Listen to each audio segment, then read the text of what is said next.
We are live. Thank you.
Good evening, good afternoon, and good morning.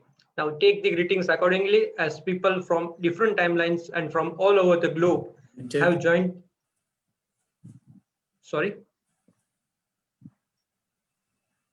Now you can speak. Okay. So good evening, good afternoon, and good morning.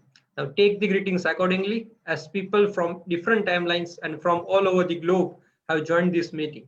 We all want to live in a utopian society, and many people tried that in the past, but no one succeeded.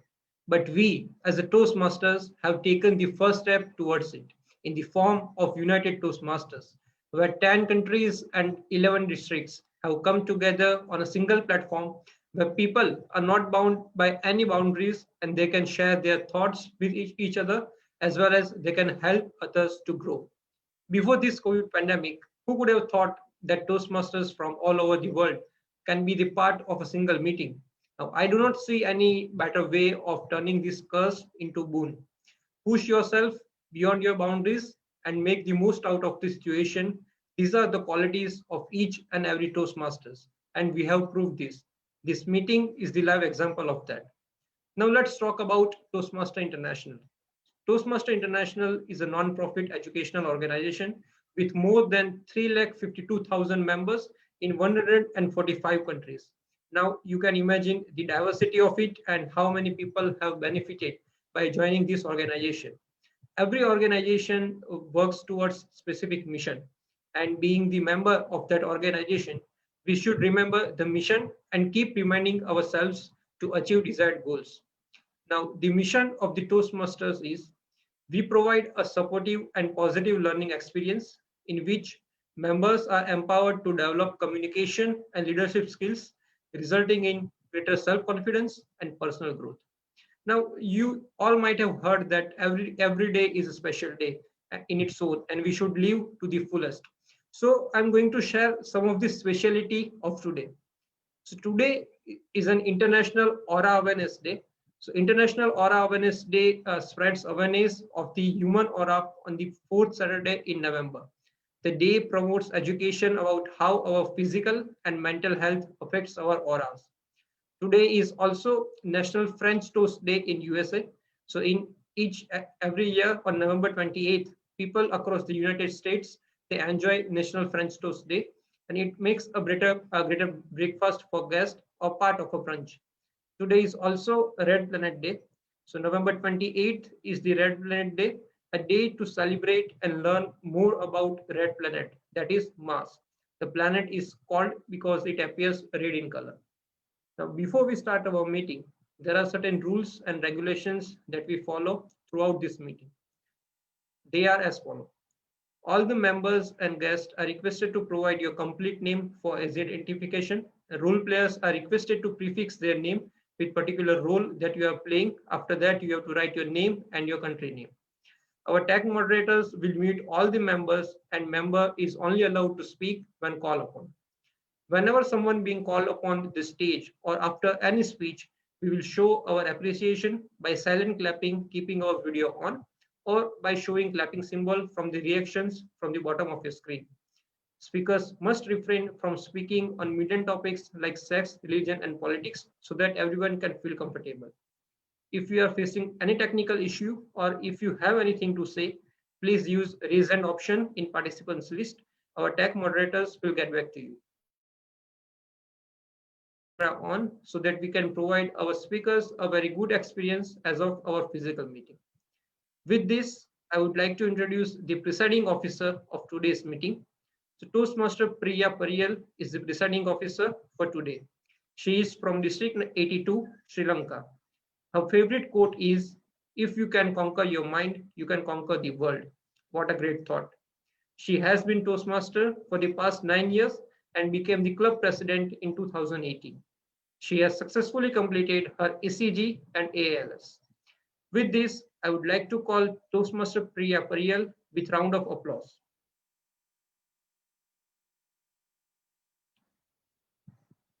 Stage is all yours.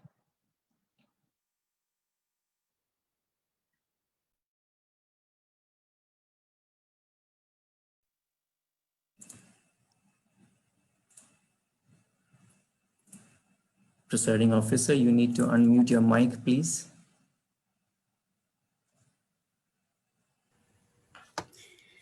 Everyone has a will to win, but only few prepare to win. We are here today to witness the stars of districts 9 out of all the other districts. We had the privilege of inviting these speakers to the forum today. And we are going to witness their thunder attack performance.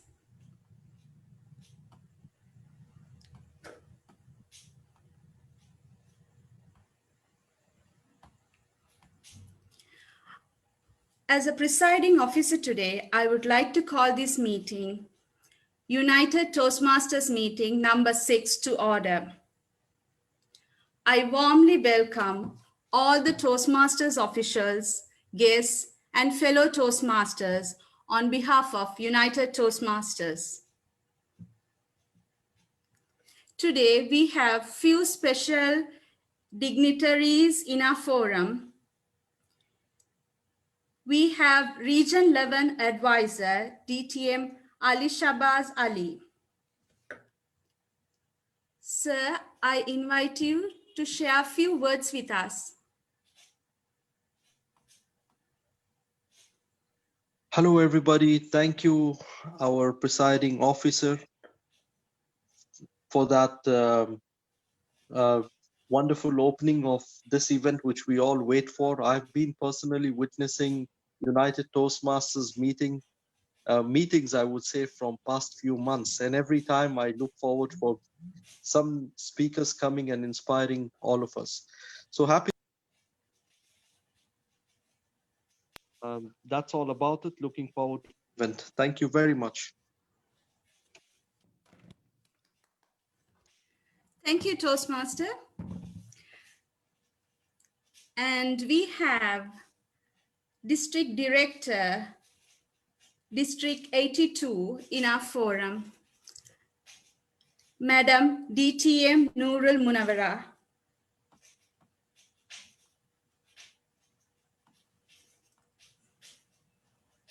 I would request if you can just raise your hand so I can, as moderators, we can unmute yourself.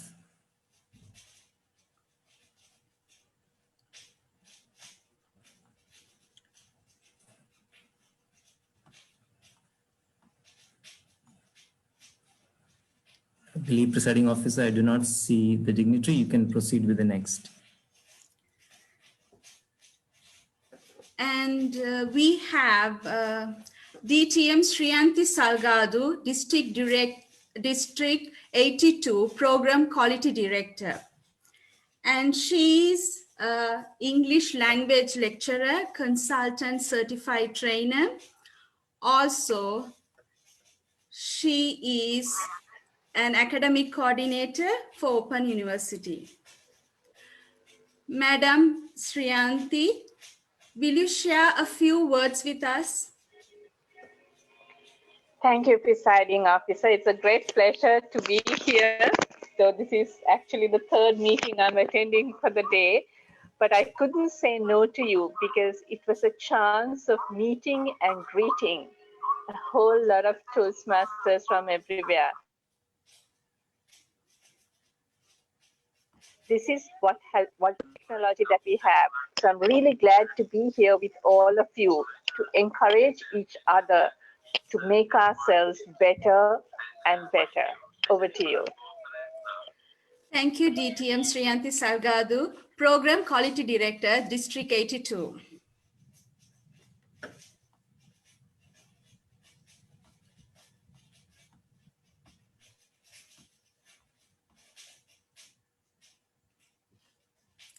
Let's take this opportunity to recognize our founder, the father of Toastmaster, Ralph C. Smedley.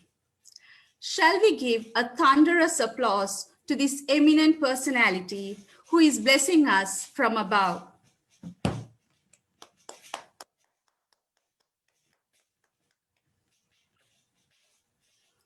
Without his sheer determination and passion for helping others, this amazing organization, Toastmasters International, could not be formed.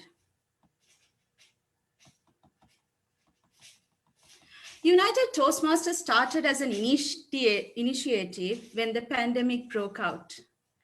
We have used the Zoom platform to connect with people from different countries. We started with 4 and now we have 10 countries on board. We plan a meeting once a month and involve speakers, keynote speakers from these countries. Our prime objectives are giving opportunities for role players on a global platform. Next, we encouraged our core team members to take leadership role. Finally, we collaborate and network with like-minded people across the borders. We don't do it alone. We have a core team. And today, our moderator is Toastmaster Jamal Uddin Jami from Bangladesh. To support today's meeting proceedings, we have our Sergeant at Arms, Toastmaster Neil Patel, and our dear Toastmaster Renosh Thomas, who is supporting us in all areas. A Toastmaster who upholds the core values of Toastmasters fraternity had to face many challenges in the year of presidency. The one thing and the only thing that surfaced above all was my optimistic mindset.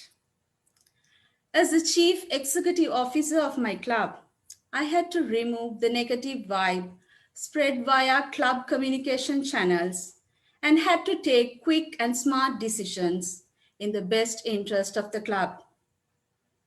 In a world that is cluttered with a lot of negative noise, it's important for an individual to be optimistic. Even though we cannot control 100% of the events that happen to us, we can still influence our reaction to everything. We can see how all the countries have adopted to the new normal after the spread of COVID 19. What is optimism exactly? Optimism is simply defined as being positively hopeful, having confidence in the future success of events. In contrast, pessimism is a tendency to see the worst aspects of things or believe that the worst will happen.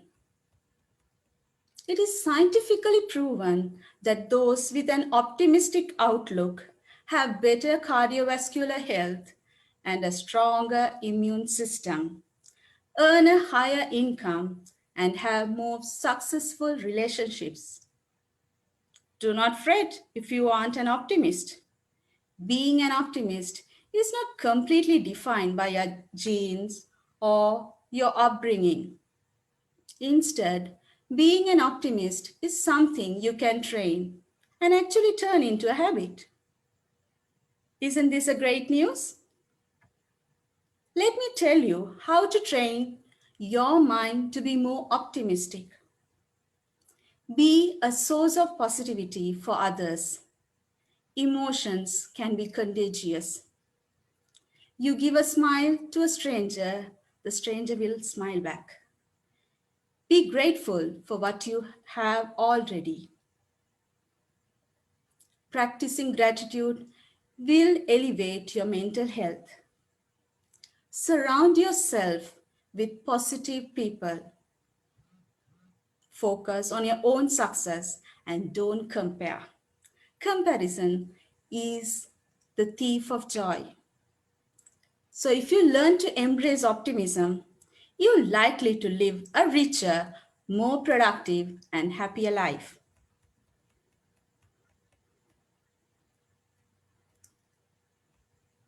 Today, our Toastmaster for the first part of the meeting is Toastmaster Saliha Sohail. She is from ICAP Toastmasters Club, Islamabad. Toastmaster Saliha has recently graduated from Bahiriya University, Islamabad in finance. She believes there is no such thing as self-actualization.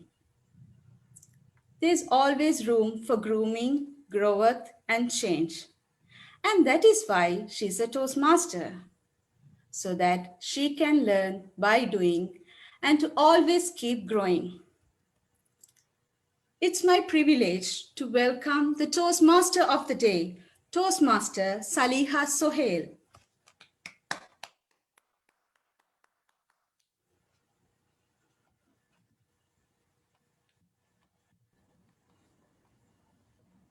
Thank you so much, Presiding Officer.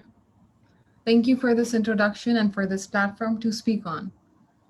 The theme of the day sheds light on both individualism and collectivism. This is the best platform so far to highlight the importance of this theme today, because without all of us, this could have never happened. And individually speaking, how far we have come in our own personal growth by being here. So, ladies and gentlemen, guests, fellow Toastmasters from all over the world, and distinguished members of the panel, good morning, good afternoon, and good evening. And welcome to today's meeting, We Can, I Can. Let me start off this segment by introducing the role players. Without these role players, we would not be able to have such a free-flowing meeting. They are the glue that hold the meeting together. So without further ado, our general evaluator, a business development professional creating opportunities through English assessments, a public speaker, a weaver and sharer of stories, Toastmaster Ian Cortez, all the way from Saudi Arabia, District 104, Toastmaster Ian Cortez. Thank you very much to our Toastmaster of the evening, Toastmaster Saleha.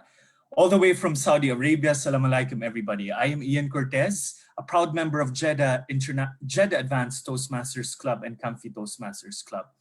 Tonight, for this event rather, because we all come from different time zones, as your general evaluator, my role is to add value, to provide feedback, and observe the entirety of the proceedings of the meeting. So since we've started during the program and how we will end the sessions for today. By the end of the session, I will be giving my report together with other role players in order to help everybody achieve or be better public speakers and leaders, consistent to our theme for this evening. Thank you very much, and I look forward to coming back and speaking during my report. Back to you, Toastmaster Saleha. Thank you, Toastmaster Ian Cortez. Moving on to our grammarian of the day, a part of the Toastmaster family since 2009. He is an avid motorcyclist and is married to a fellow Toastmaster, a gastronomer who loves to cook and is running his own business in Qatar since 2012. Toastmaster Anish Abdul Sattar from Qatar, District 116. Toastmaster Anish Abdul Sattar.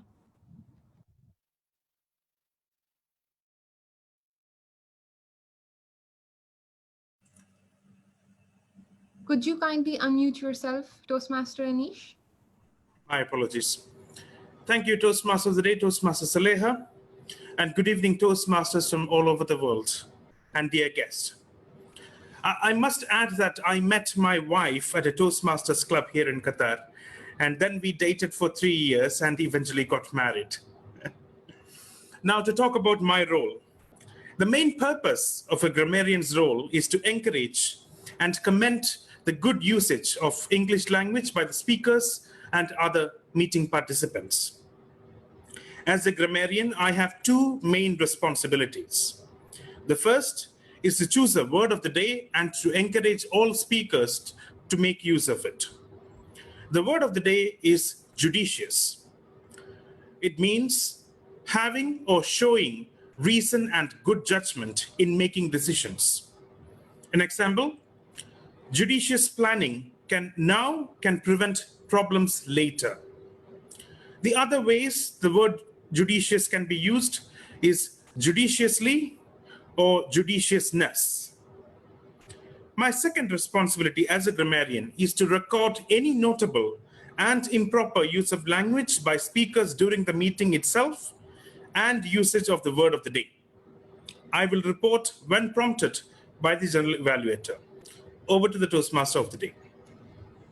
Thank you, Toastmaster Anish, for not only filling in this role, but also for telling us that Toastmaster is a platform for networking and finding potentials. Next, moving on to the counter of the day. Driven by her passion for helping others attain and maintain a healthy lifestyle, physically, mentally, and spiritually, and believes in the power of creative and performing arts in liaison with conventional and herbal medicine to achieve this holistic approach to health. She enjoys mentoring young people so that they can achieve their dreams and believes in the power of community and teamwork. She lives by this motto, healing the world one smile at a time. Toastmaster Ferire Yamun Kapa Saun Yama from Zimbabwe, District 74. Toastmaster Ferire Yamun Kapa Saun Yama. Thank you very much, Madam Toastmaster, for that lovely introduction. Good day to you all. I'm so thrilled to be your art counter for today. My role is to note any overused words or filler sounds used as a crutch by anyone who speaks during the meeting. For example, inappropriate interjections such as and, well, but, so, you know, and filler sounds such as hmm. I will give my report at the end of the meeting. I hope you all have a wonderful time. Back to you, Madame Toastmaster. Thank you so much, Toastmaster Faride. Over to our timer of the day. Member in Toastmasters since 2009. Served in club, area, division, and district in various roles. Happy to be living as human being. Toastmaster Vishanathan Bhaskaran from Bahrain District 20. Toastmaster Vishanathan Bhaskaran. Thank you very much, Master of Ceremonies, leaders from all over the world, fellow communicators. Good evening, one and all. It's my duty today to monitor the time for the speakers. All the speakers are going to get the time 5 to 7 minutes. At end of 5 minutes, I will display the green virtual background beside of my picture. At 6th minute, amber. At end of the 7th minute, red color will be shown. The general evaluation duration is 10 to 15 minutes. At 10th minute, green, 13 amber, 15th red. For the question answer session, 10 to 15 minutes, again 10, 13, and 15. For the, these are the main timing. For the keynote speaker, total time is 15 to 20 minutes. At 15 minutes green, 18 minutes yellow. At the end of the 20th minute, green. Red. So all the speakers will get 30 seconds extra time for being disqualified. I would like to request each one of you, please try to follow the timing criteria. And I wish all the very best to the speakers, all the assignees, and over to you, Master of Ceremonies. Thank you so much, Toastmaster Vishanathan. Moving on to an exciting segment of prepared speeches. The art of growing in Toastmasters is not only through delivering speeches, preparing for them, or writing for them. It is also listening to them. And today, we get to be a wonderful audience, great listeners to 9 great qualified speakers from literally all over the world. Now, before I start introducing all the speakers one by one, I request all speakers to please spin the timer once called upon the virtual stage. So our first speaker of the day, a coach and a learning and development consultant by profession, won the humorous speech contest at District 98 in 2020. First runner-up at International Speech Contest at Division Level 2020. Second runner-up in the Table Topics Contest at Division Level 2020. Toastmaster for the past 4 years, a winner of Triple Crown Award 3 years in a row, and currently the Club Retention Manager for Mumbai region for BMS divisions in District 98. Toastmaster Avinash Singh from India, District 98, with the title of his speech, I Want to Be Like. I Want to Be Like, Toastmaster Avinash Singh.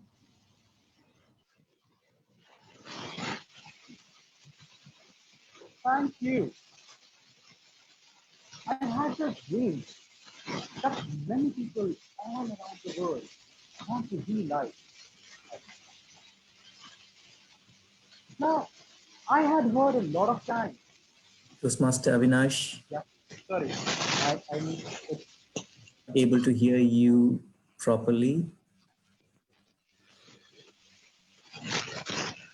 Am I audible now? Slight disturbance in the background. Am I audible now?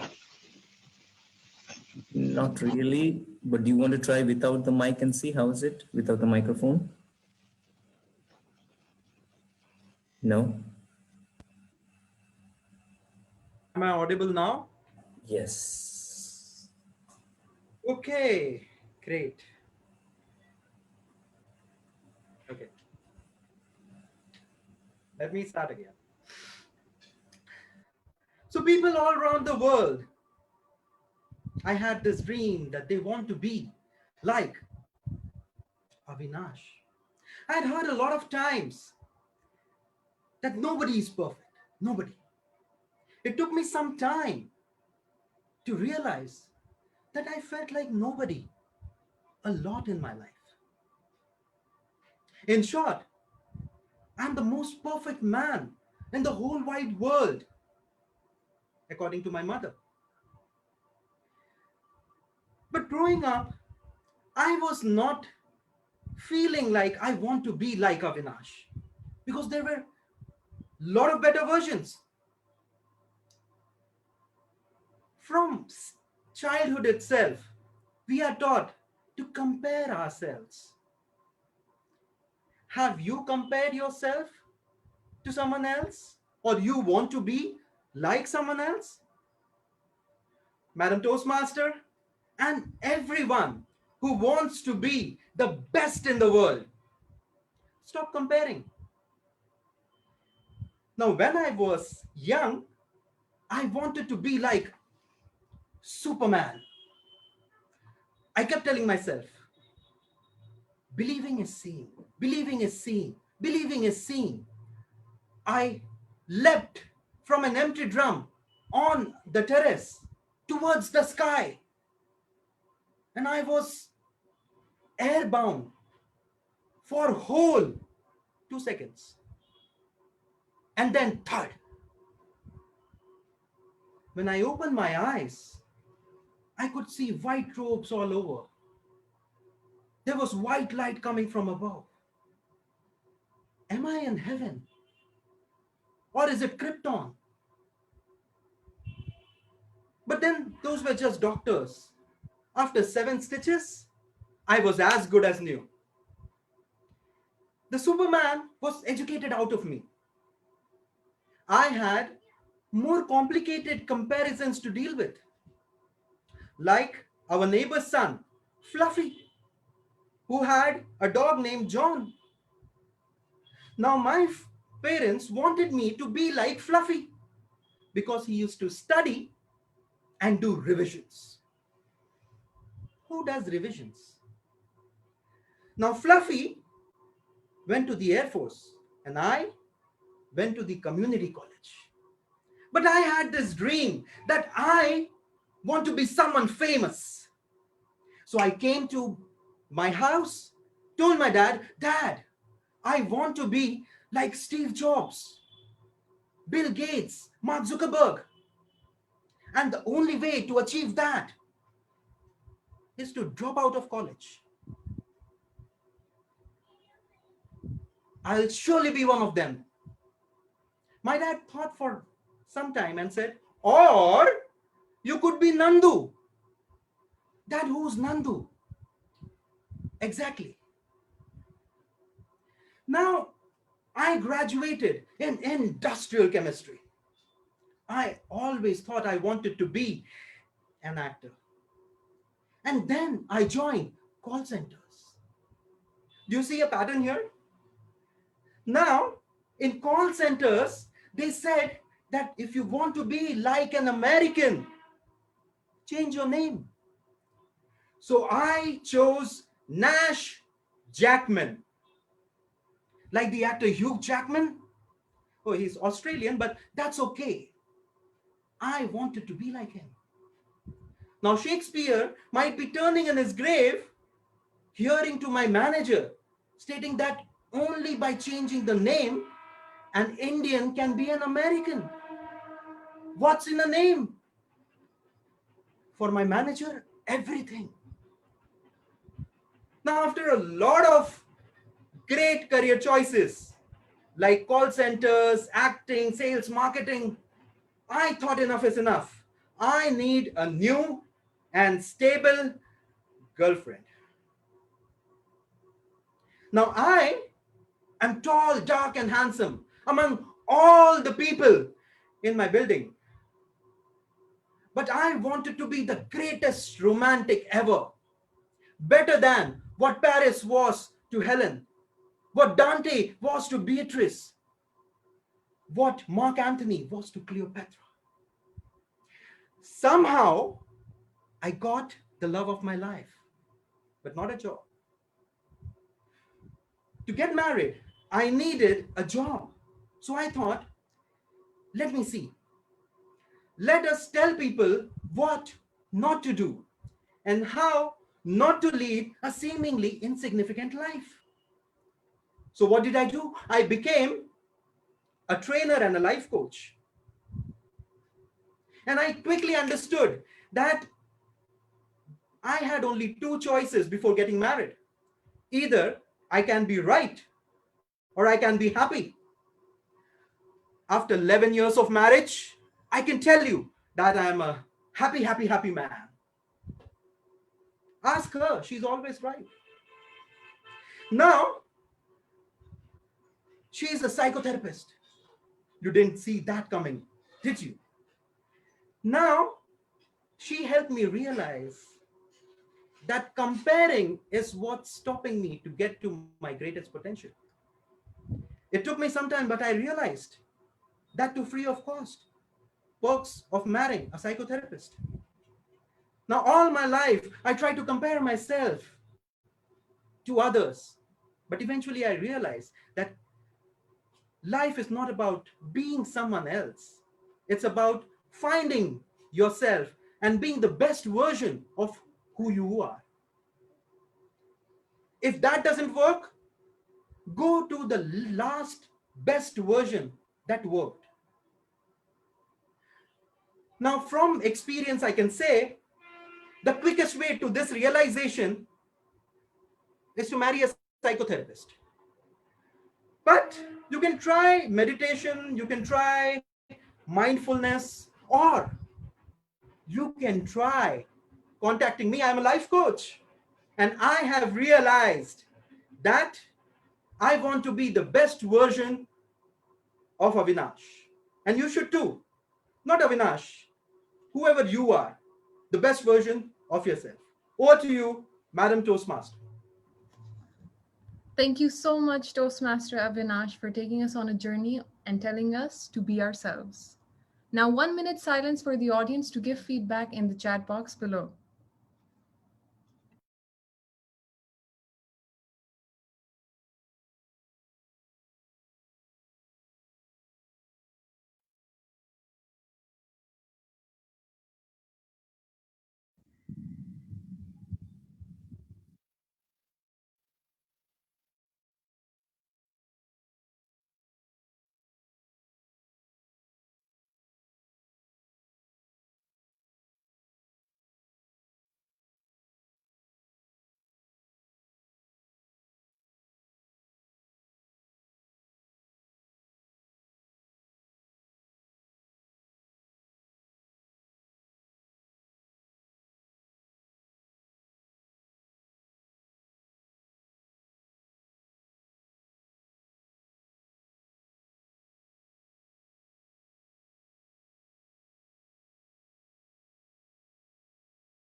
Our 1 minute is up. Our second speaker of the day, 2018 semi-finalist, 2018 International and Humorous District 20 champion, author of 6 books, with the latest title of his book, Mindset of Great Speakers, professional trainer and brand story expert. Toastmaster Kamal Al-Shahabi from Bahrain, District 20, with the title of his speech, The Passion Speech. The Passion Speech, Toastmaster Kamal Al-Shahabi. Thank you, thank you. Am I audible to you guys? Yes, yes. Oh, thank you very much. What did you want it to be when you grow up? Remember that time when you were a kid and you thought you could do anything? Oh, I want to be an astronaut. I want to be a doctor. What happened to your passion? Master of Ceremonies, my friends. 2002 in college. I chose accounting as a major because that was the trend back then. I graduated on top of the class, went for job hunting, got a job unrelated to my degree, took a car loan, got married, took a mortgage loan, got kids, paid the bills, you know, the circle of life.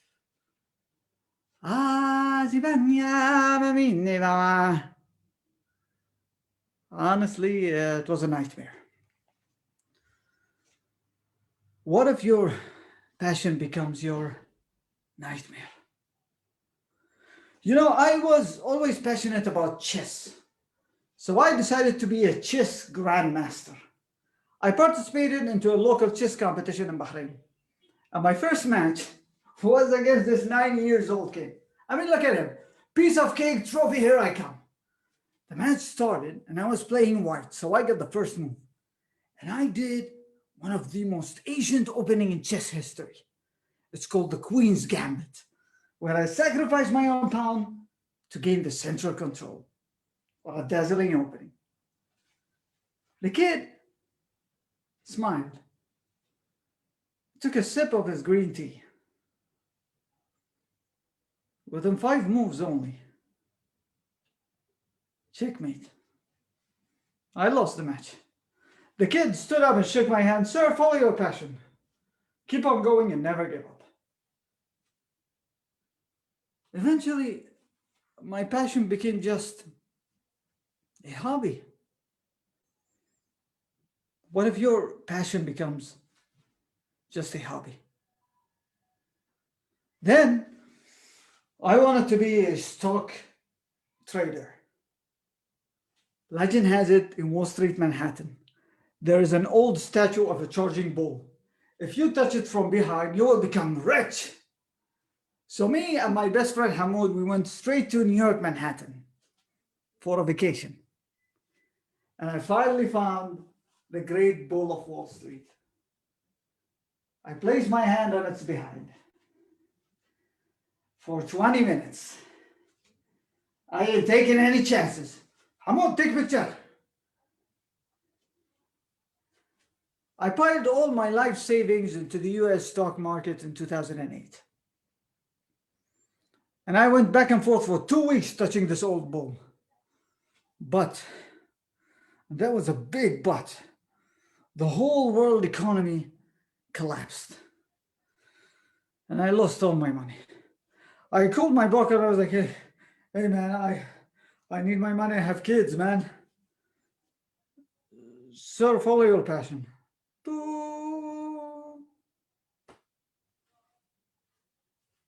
I lost everything. What if you run out of passion? I was so desperate. In 2014, I found this huge billboard. Neuro-linguistic programming course will change your life. So I joined the course. On the final presentation day, I delivered the passion speech. And the ending goes like this. Follow your passion is a lie. Don't follow your passion. Rah! I got the certificate from Dr. Ahmed, and he said, you know, Kamal, when you speak, you have a passion of 1,000 suns. Why don't you join Toastmasters? And I was like, Doctor, I don't have passion anymore, and I already have a speech impediment. I don't want, sorry. And he said, you know, Kamal, follow your passion. And when your passion hit a dead-end wall, change course. This fat guy might have an idea.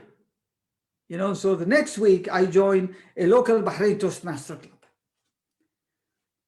And the next day I went to Dr. Ahmed and I was like, Doctor, you should have come and see me. From the first day, I won the best table topics speaker. And I immediately joined the club. They gave me discount. And he was like, see, I told you. Your passion is public speaking. Now go ride your passion. And when you hit a dead end wall, change course. Today, my passion is to become a storyteller. All right, now let's do this, huh?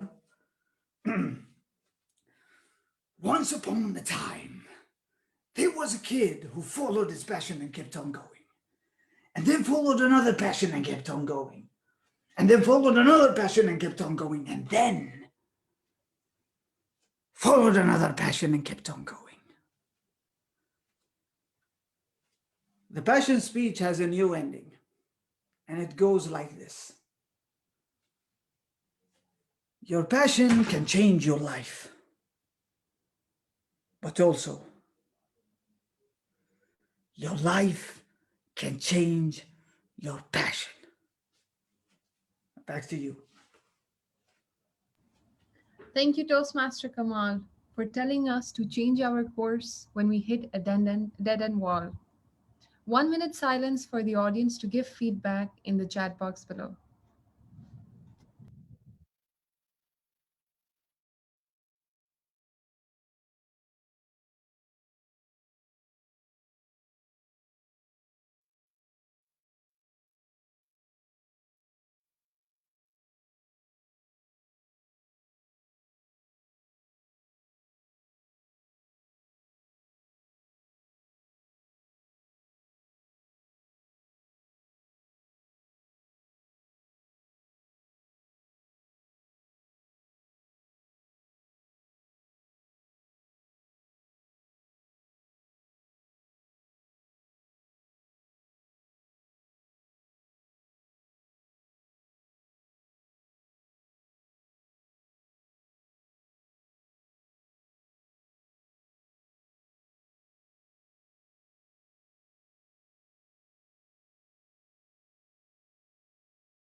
One minute is up.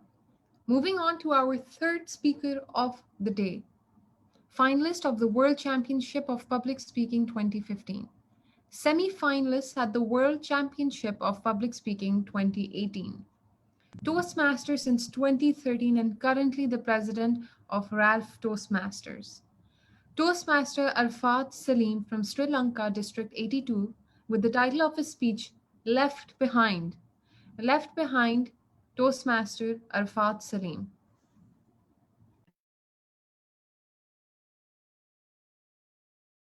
Let's be honest. Nobody likes an honest person. Nobody wants to be told the truth as it is. What do you do when your wife asks you, do I look fat in this dress?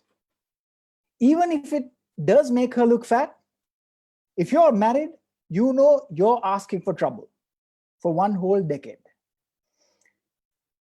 What do you do when your friend asks you, should I start an ice cream business in the midst of COVID? When your boss asks, what do you think of my brilliant idea? Do you tell them the truth? Of course not. Because if you tell them the judicious truth, you know you're going to be left behind. Fellow Toastmasters across the world, Madam Toastmaster of the day, once upon a time, I wanted to write a book that made you walk on fire, like Tony Robbins or Brian Tracy or Kamal a few minutes before me. Something that got you pumped up, that you wanted to jump off a cliff and survive.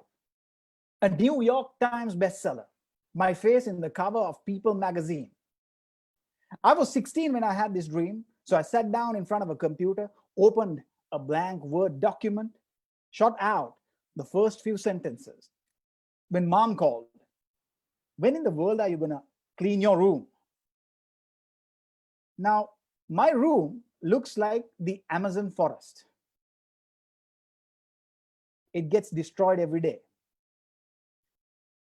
What goes in doesn't come back. And only God knows what lives inside. So I naturally decided to clean the room. Took me a few months before I sat back to write that novel. This time, things were scary. The Word document said scary things. Take a bath. Study for your exams. Get a girlfriend. All of a sudden, Dad walked in. Go apply for college. I had to listen to him. It was Dad. So I applied, got in. It took me a few years before I sat down again. But this time, the Amazon forest had grown. I couldn't find my chair. Scoured through the rubble, extracted my chair, sat down, and wrote a few sentences. When Dad said again, son, time to apply for a job. Instead of writing my outline, my title, I wrote down my resume. It was perfect. It was my Michelangelo. 1 pager, 2 referees, attractive design, all 9 yards. I applied. I found a job. Immediately, also found a girlfriend. My salary was so big, I could afford a hamburger and chips. The girlfriend took all the other part of the money. When I lost the job, I lost the girlfriend. I asked myself, why? Why did this happen to me? But I knew my story was going to be a tragedy of how one girl breaks the heart of a beautiful boy. The title, Why? I sat down to write. As usual, Word started saying scarier things. But this time, Word had upgraded, was more progressive. It said, take a bath. It's been 25 years. Get a girlfriend or a boyfriend. You know how daunting it is to stare at a blank Word document, don't you? That day, Mom called. And when Mom calls, you know something's up. She said, write your resume again. I want you to go into the matrimonials. All right, you guys are laughing as if you've never done it before. All you single people out there, I know you've gone through this. You call it a dating app, you call it a matchmaking app, it's the same thing. Now, the matrimonials are worse than the Amazon forest. Nobody knows what kind of creature lives inside. But my mom, from out of the blue, found this beautiful girl from the app. She showed me. Now, the problem was with matrimonials, when you see her face on the profile, you're like, oh my God, who is she? And when you meet her, you're like, oh my God, who is she?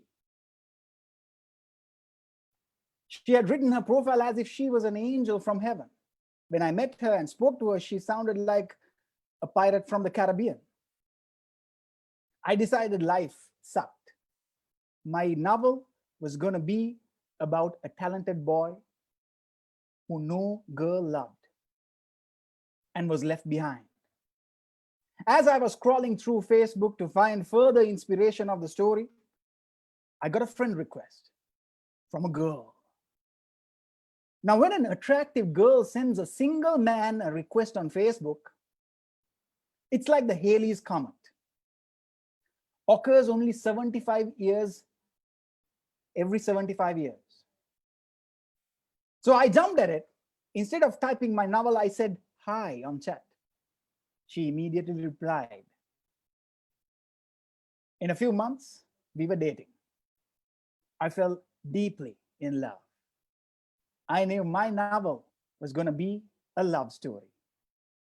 When I sat down to write it, she called me and said, when are you going to ask me to marry you?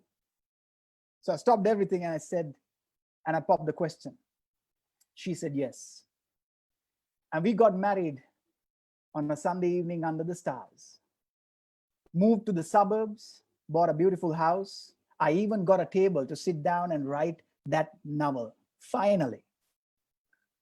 Before I could think about it, Grandma called. Son, when are you going to give me a grandchild? A great-grandchild? I said, it doesn't work out like that. Been 2 weeks since we are married. Your request doesn't process that fast. So many activities before we get to that stage.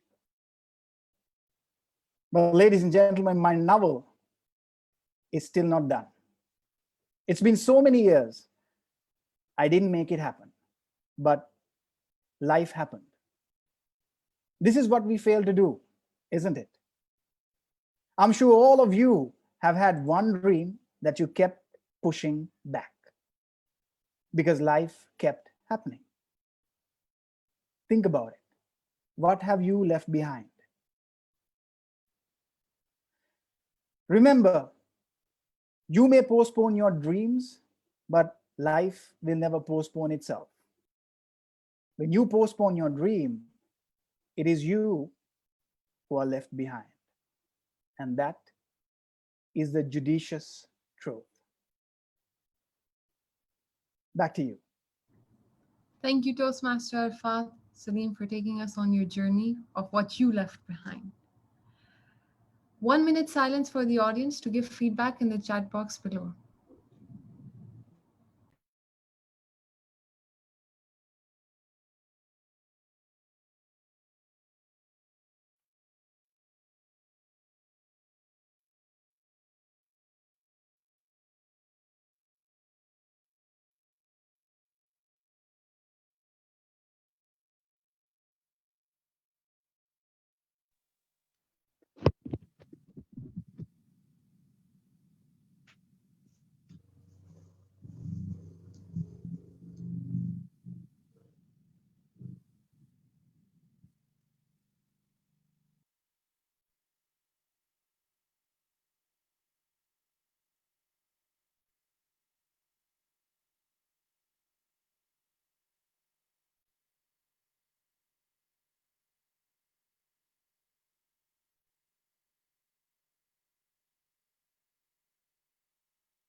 One minute is up. Now for our fourth speaker of the day, a lecturer in the Department of Creative Media and Communication at University of Zimbabwe, 2020 Southern Africa Public Speaking Champion, and a core team member of United Toastmasters. Toastmaster K. Tirira from Zimbabwe, District 74, with the title of her speech, Made When We Break. Made When We Break, Toastmaster K. Tirira. I went to a high school with one of the strangest traditions you will ever hear of. Here I am, a young 13-year-old junior in my first week at boarding school, being grilled by a giant of a senior. Where is she? I want to see her. Here she is. Good. Now, whatever you do, make sure she doesn't break. Madam Toastmaster, ladies and gentlemen, every junior in my high school was instructed to go to the school kitchen, ask for a raw egg, and adopt that egg for a week. The rules were simple. Number one, you had to treat your egg like a baby, so it had to have a name and a face. Number two, you had to take your egg baby with you everywhere you went. Number three, and this was the most important rule, never, I mean never, was your egg baby allowed to break. I listened carefully to the rules, and I heard it when the senior explained that this exercise was designed to teach me how to be responsible. But all I was thinking was, weird, but I didn't dare challenge a senior.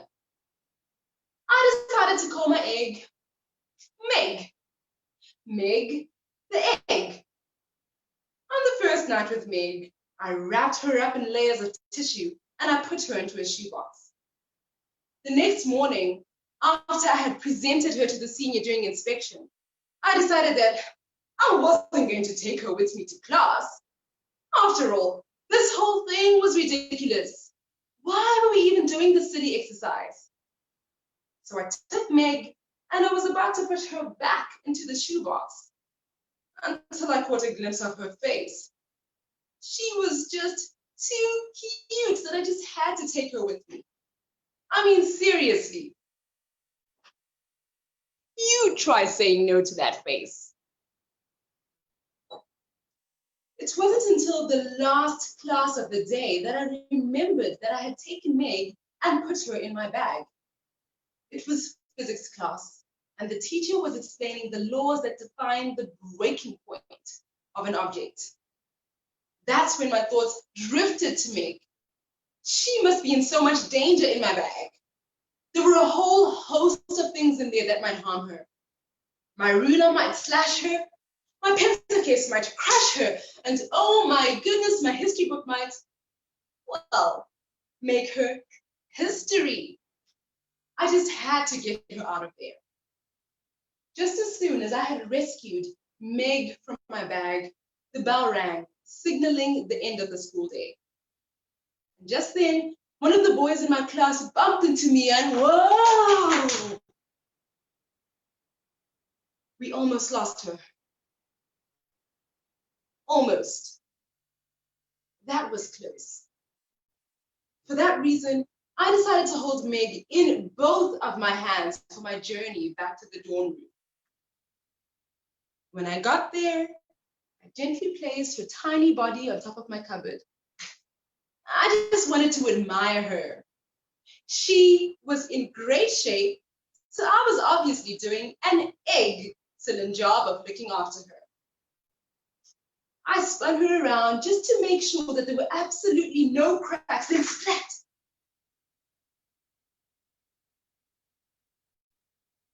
There lay Meg in a puddle on the floor, her yellow yolk bleeding out of her shell, her life draining away. Things had fallen apart. When I bent down to pick up the broken pieces, it was almost as if I heard Meg say, you know, you could have let me hatch into a chick. I could have evolved into a being with wings and a heartbeat.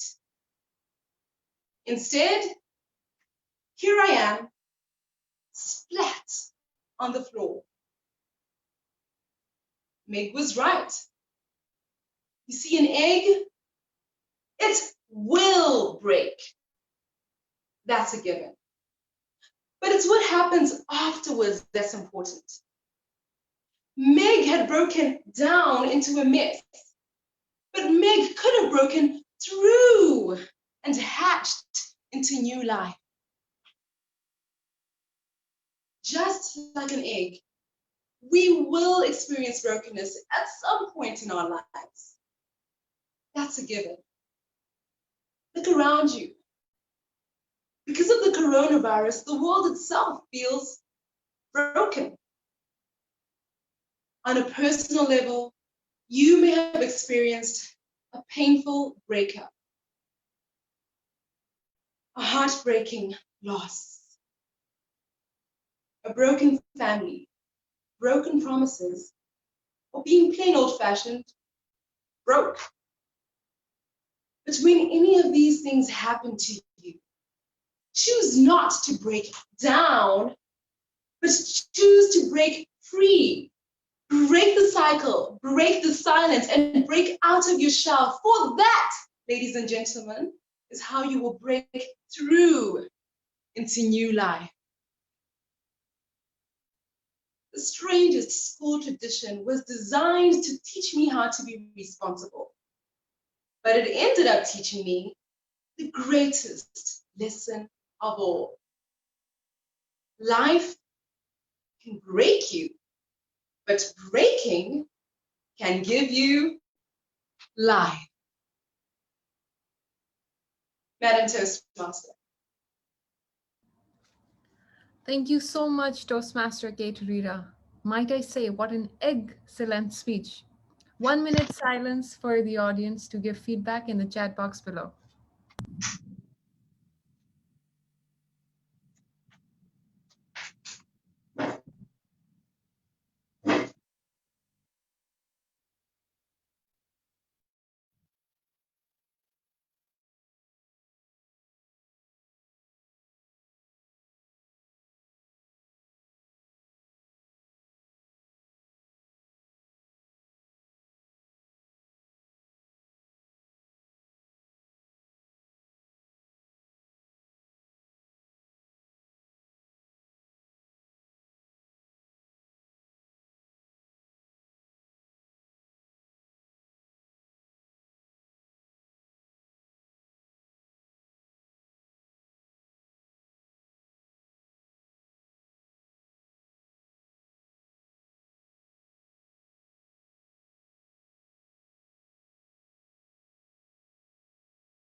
One minute time is up. Moving on to our fifth speaker of the day, a strong advocate of growth mindset and believes that the way we deal with the people around us is of utmost importance. Everyone has their own opinions and perspectives, and what we need to do is appreciate the similarities and respect the differences. He secured second place in the International District Speech Contest of District 122 TC.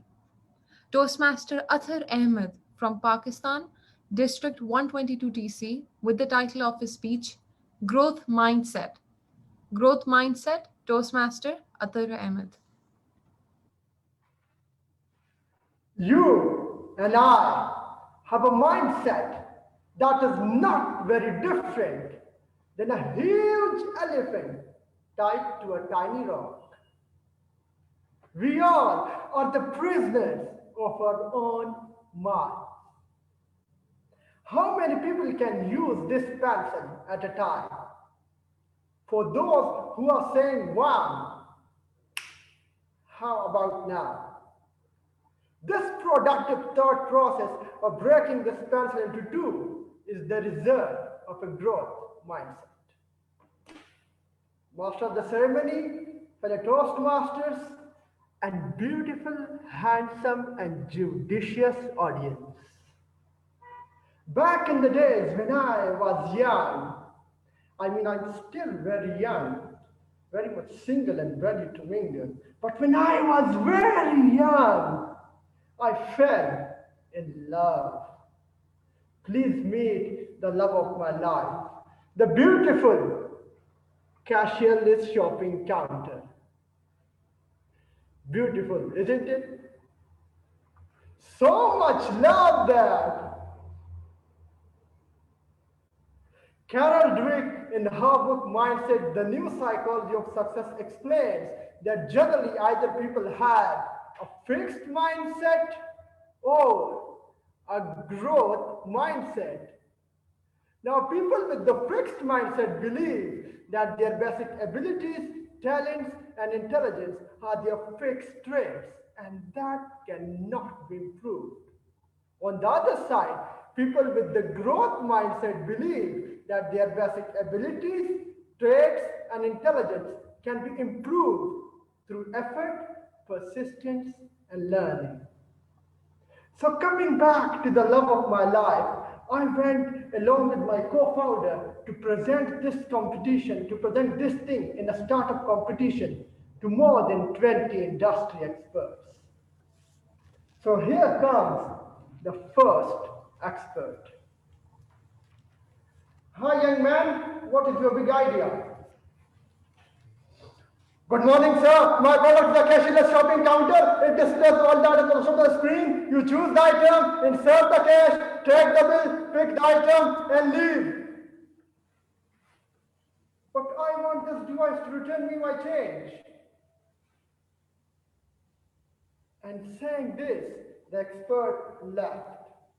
I looked to my co-founder and told him, don't worry at all, brother. I know we are indeed the inventors of a great product.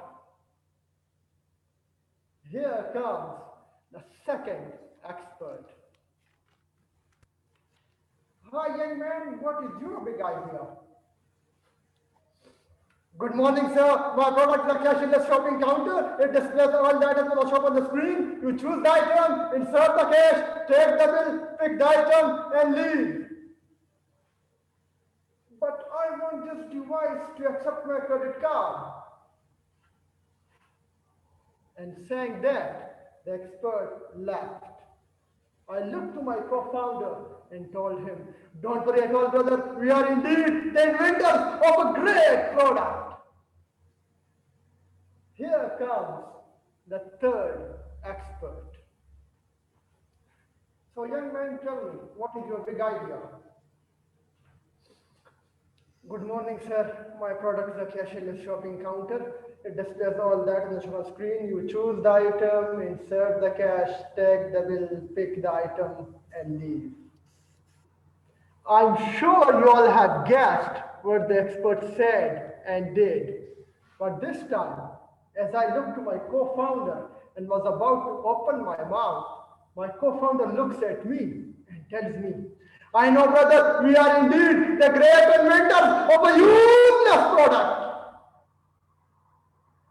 Ladies and gentlemen, this is how my heart was shattered into pieces. Ladies and gentlemen, that day I realized that something was wrong with me. Yes, me, and not with the product. What broke my heart was in fact my own unwillingness to learn and grow. It was in fact my own imprisoned mind that considered my product the best out there. It was in fact my own fixed mindset that did not allow me to learn from my mistakes. Ladies and gentlemen, growth mindset is not something that you pick, plug, and play overnight. In my 3 years long battle of developing a growth mindset, it was hard to keep an open mind while fighting it day in, day out. It was tough to let go of my ego. And it required a lot of courage to embrace all the failures along the way. And as of today, it is because of that growth mindset I stand before you, an engineer, an entrepreneur, a social worker, a designer, and above all, an amazing and inspiring public speaker. Quite often, we are blinded by our own fear of failures, rejections, and comfort zone. Today, I challenge you. I challenge you to not be the prisoner of your mind. Instead, break the bars and fly to limitless possibilities. Today, I challenge you. I challenge you to keep an open mind and learn valuable lessons from your rejections and failures. Today, I challenge you. I challenge you to come out of your comfort zone, develop a growth mindset, and see for yourself the heights you can reach and the skies you can soar. Over to you, Madam Toastmaster. Thank you, Toastmaster Asar Ahmed, for challenging us and sharing with us the concept of growth mindset with the use of props. 1 minute silence for the audience to give feedback in the chat box below.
1 minute time is up.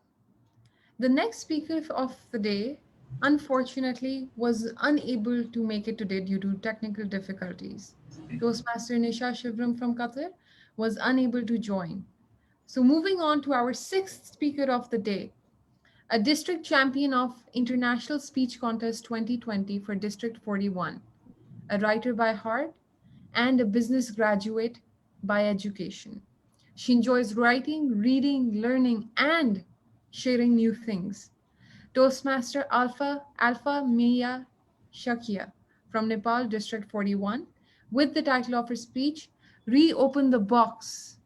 Reopen the Box, Toastmaster Alpha Mia Shakia. Never open the box. Pandora was told when she was sent from heaven to earth. You might have heard the story about Pandora's box, about how it was forbidden to be opened, and when Pandora decided to open it, out came from her box agony, suffering, and pain that was unleashed all over humanity. This is the Greek myth that most of us know about. But did you know that Pandora also closed her box just when there was something still remaining inside? Presiding officer, fellow Toastmasters, my dear friends, like Pandora, we too carry our own box. You have yours and I have mine. Our box holds many things inside of it, and when we open it, just like Pandora, it also unleashes pain, suffering, and agony. And like Pandora, we might have closed it. When I opened my box for the very first time, I was in front of 40 new faces. And all I had to do was speak my name. Now, my name, if you listened to the Toastmaster of the day, which unless if you were dozing off, which I hope you weren't, my name is very simple and it has only 4 letters. And yet, I couldn't utter a sound. Imagine that. My name. I closed the box, believing that I would never be able to face an audience. The next time I opened the box, I was in bed, my head burning with 104 degrees fever, but in my mind, I was making a long list of things I was going to eat when I get better. And I did get better after 3 long months. Now, 3 months without my favorite snack was worse. But something worse than that, having to restart my university education. Because I had collapsed 2 days before my final university exam, and as a result, I couldn't appear in even a single exam. I was asked to restart. I watched my classmates move 1 step ahead as I was still behind. I closed the box, believing I had missed out. The third time when I opened the box, I saw a beautiful piano with its black and white keys. The first time I saw a real piano, I was 3 years old. And the only reason I remember this is because I have a photograph. Yup, that is me. Cute, right? Still cute, I guess? The next time I would see a real piano would be 16 years later. But all this time, I kept telling myself, you can't play that instrument. Don't try. Why, you ask? You see, it takes 2 hands to play the piano. 1.5. Can't do much, I told myself. And I closed the box, believing I will never be enough. My dear friends, when was the last time you opened your box? Was it in the morning when you looked into the mirror and the box said, you're not pretty? Or was it when you gave your heart out to someone, but it was crushed, and the box said you'll never be happy? Or was it when you watched your dreams crumble in front of your eyes, and the box said you're not worthy? You and I, we've both opened our box and unleashed suffering, pain, and agony of its own kind. And we might have tried to hide it, deny it, destroy it, but it's still there. It doesn't go away. Then, what shall we do of it? Reopen it. Remember, Pandora still had something inside her box when she closed it? My dear friends, we do still have something inside this box. Pandora went back and reopened her box. This time, there was only a warm sensation that filled her heart. This time, she had unleashed the gift of hope, which was the last thing remaining inside her box. Our boxes also contains the same gift of hope that is telling us to hold on, to go on, to try on. When I opened my box, I found that same hope asking me to hold on. So I held on to this hope and I tried again. From someone who couldn't utter her own name to someone who won her first speaking award in 12th grade, that too with cash prize. I tried. Now, having to restart my university education wasn't great, but on the way, I met friends who were actually goofy enough to match my crazy dance steps. I also graduated at the top of my class. I tried once more. One day, I uncovered the sheets of the piano and I decided to try and learn that instrument no matter how slow or awkward. And one day, when Yuruma's famous river flows in you would flow out of my keys. Da da da da da da da. I had embraced the fear that was inside my box by reopening it. My dear friends, where is your box? What does it contain? And where have you hidden it?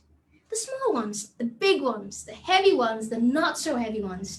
Bring them out, for inside it, there awaits fluttering hope, telling you to reclaim your dreams. Will you reopen your box? Toastmaster. Thank you, Toastmaster Alpha, for telling us to try once more and to reopen our box.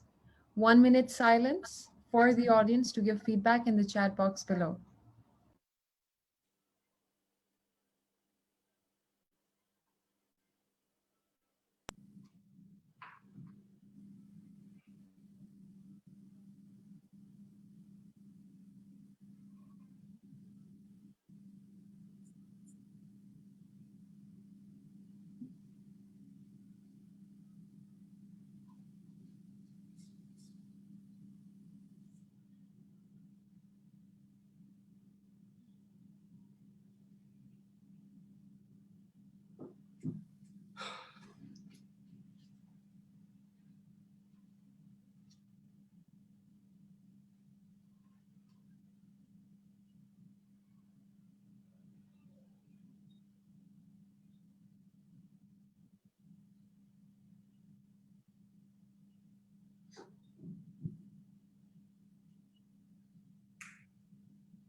One minute is up.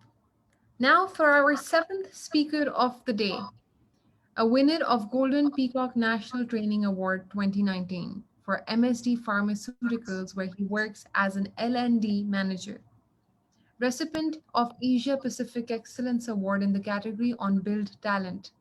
two-time district ISC finalist, 2020 first runner-up at district finals at Toastmaster International Speech Contest, certified L&D manager and a Toastmaster since 5 years.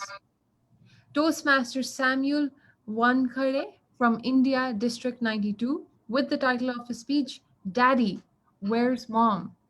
Daddy, Where's Mom? Toastmaster Samuel Wankhede.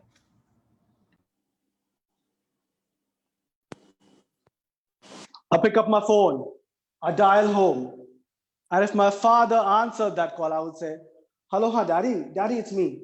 Daddy, where's Mom? Now, these three words, Daddy, where's Mom, is what a normal conversation between my father and me looks like, because we hardly speak to each other. In fact, if I was to accumulate all the words that my father and I spoke over the years, timer, please note it will be 5 to 7 minutes. Because our longest conversation was, Daddy, where's Mom? Good evening, fellow Toastmasters, guests, and anyone who's ever had more difficulty talking to their father than on their first table topic. My father. My father, he served the Indian Army. Yes, the Indian Army. So his strictness was capital, bold, italic, and underlined. And no was his word of the day. Hey, Sam, no TV after 8 p.m. And yes, no TV before 8 p.m.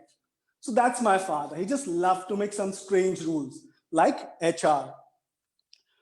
And I, on the other hand, love to break those rules like an intern. I remember this one time in school, a friend suggested we bunk school. I said, what? Bunk school? Really? What if my father gets to know about it?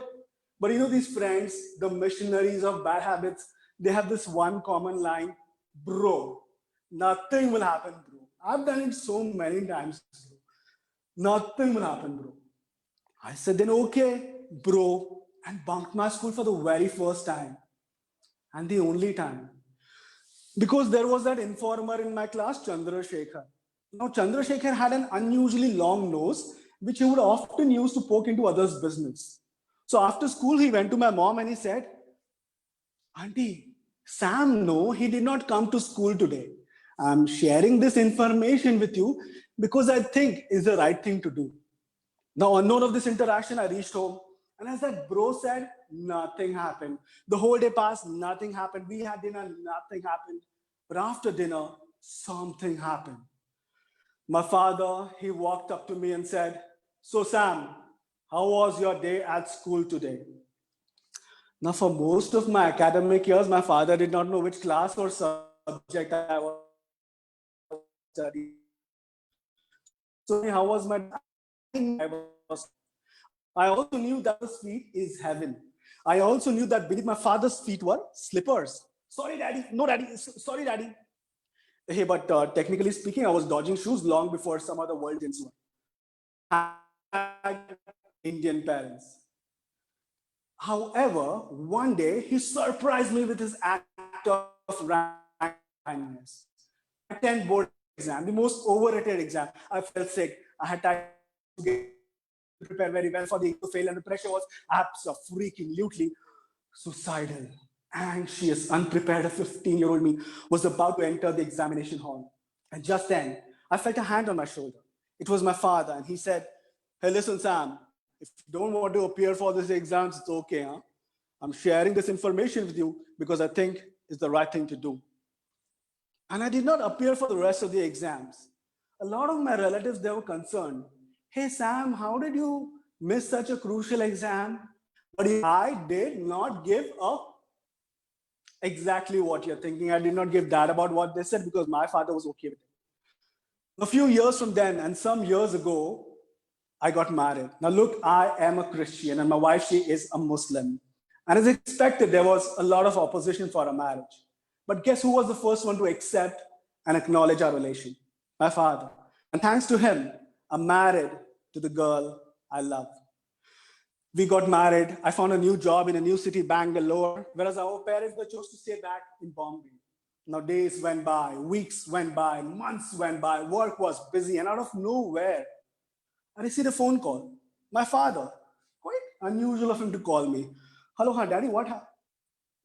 Now, this is the kind of phone call that we all pray we never receive. It was a stranger on the other side, and he said, "Do you know the owner of this phone?" I said, "Yeah, that's my father's phone." He said, "This man, I mean, your father has collapsed on the street. We took him to Seven Hills Hospital, and your number is the only number in the favorites list. I'm sharing this information with you because I think it's the right thing to do." I just took off for Bombay, and on the way, a thought crossed my mind: what if something happens to my father? And look at me, I hardly know my father yet. But thankfully, my father recovered. And until he was discharged, it was just him and me in the hospital room. Just him and me, just him and me. And I wanted to ask him, "Dad, my number in favorite list when we don't talk." But guess what? We hardly spoke to each other. But being there so close by his bedside, I realized he depends on me now more than ever. And I love him now more than ever. But will we tell each other how much we love each other? No, we will not. Because fathers and sons, they've been wearing a mask long before the lockdown, a mask with which they cover their love for each other. Because we made this word love so synonymous with mothers that I seldom associated it with my strict father until he showed me the true meaning of it. In fact, he exemplified love. The way he took care of my mother before she passed away of long suffering some time ago. My father, he gave up on all the pleasures of life just to take care of her. And my father did not take care of my mother as if she was his wife, but as if she was his own little daughter. That's my father.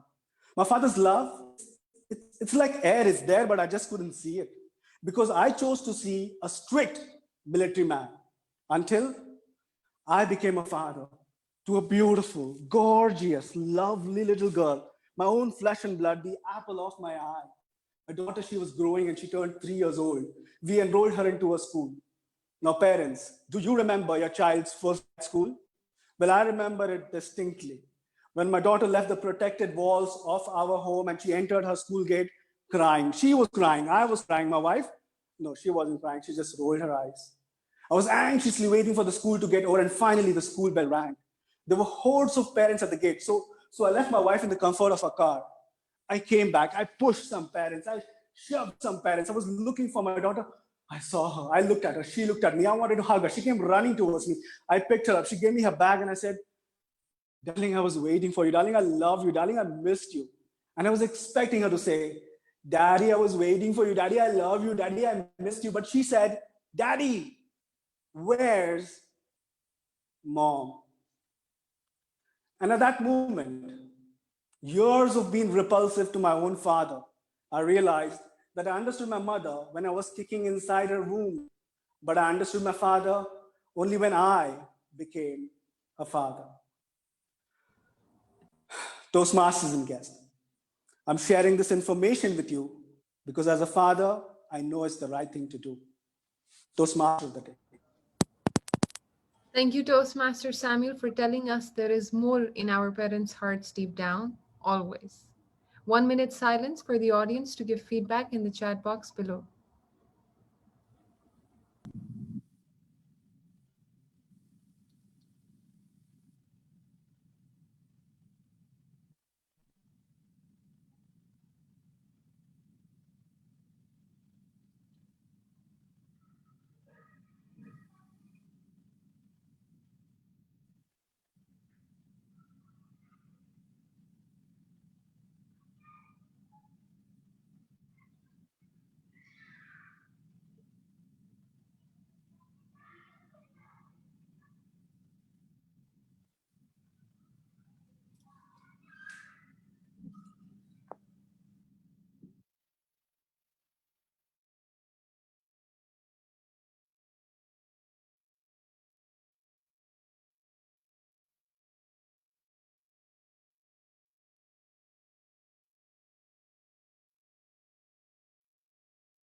One minute time is up. Now moving on to our last speaker of the day.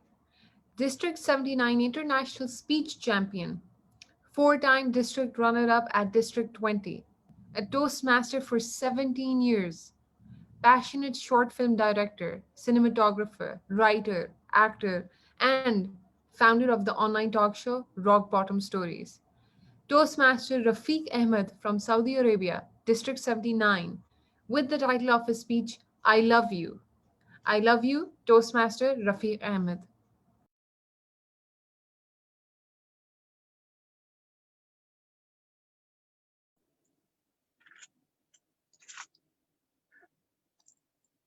It's a classic scene from a Bollywood movie. Boy loves girl and girl is on a train leaving the city chasing her dream. But boy is determined. He wants to show her how much he loves her. So he is on a horseback trying to chase the train, trying to get the girl. And he is riding swiftly. Hold on a second. He's not alone. The girl's family does not want him to reach the train. So they are chasing him from behind, firing bullets at him. But the boy is determined. He is on the horseback, dodging bullets and swiftly riding towards the train. And he catches the train. He goes onto the train, he meets the girl, he pulls out the rose and he says, I love you.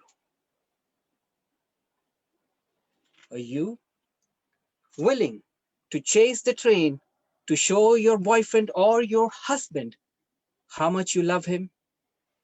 Madam Toastmaster, what are you willing to do, ladies and gentlemen? And what do you do to show someone how much you love them? Well, for me, when it comes to showing my daughter how much I love her, it's all about buying her the toys that she wants. Every now and then when we go to the mall for shopping, she would look at a Barbie doll and say, Dada, I need that Barbie. Sweetheart, wait a second. You have the same Barbie at home. So why do you need another one? Are you serious? Can't you see? That's not her. That's her sister. And before you know it, we already have an entire family of Barbies at home. And when it comes to my wife, showing her how much I love her is all about appreciating her for the good things that she do, for the way that she looks, for the food that she cooks. Every now and then she would walk up to me and say, how do I look? I would look at her and, well, you look great. Liar. What? I said, you look great. You're a Toastmaster and you paused. Toastmasters have a meaningful pause. Well, you see, that's my way of showing her how much I love her. But some relationships are far more complicated than that. Like the one I have with my mother and father. Growing up, I was in a very, very, very orthodox family. So I was always at home most of the time. The minute I got a job and I got married and I left home, that was freedom for me. Breathing the free air. But I would actually give a call to my parents every now and then who lived in a different country while I was abroad, chasing my dream, living the dream, I would say. And I would call them every now and then and I would tell Mom, I achieved this. Dad, I'm successful at that. You know what? I've sent you a couple of 1,000 rupees in your bank account. I hope that's enough. And if that's not enough, do let me know. I'll send you more. That was my way of showing them how much I love them. Because they took care of me and I need to take care of them. Well, I even called up my mom one day and said, Mom, do you have a dream house in mind? This is the time you need to buy it and I will pay for it. Oh, that was a big deal for me. And that felt great seeing it on the phone. And then one day, I don't know for what reason, after several years, my parents showed up at the place where I lived. I opened the door and I was pleasantly surprised to see my mom and dad. I welcomed them in. I hugged my mom and I hugged my dad. They hugged me. They hugged my wife and my daughter. And they almost immediately had tears in their eyes. Well, tears of joy, definitely. And they looked at me and they said, Son, do you love us? That's a weird question to ask. All these years that I've been trying to show you my love, I always gave you everything you wanted, just like the way you did.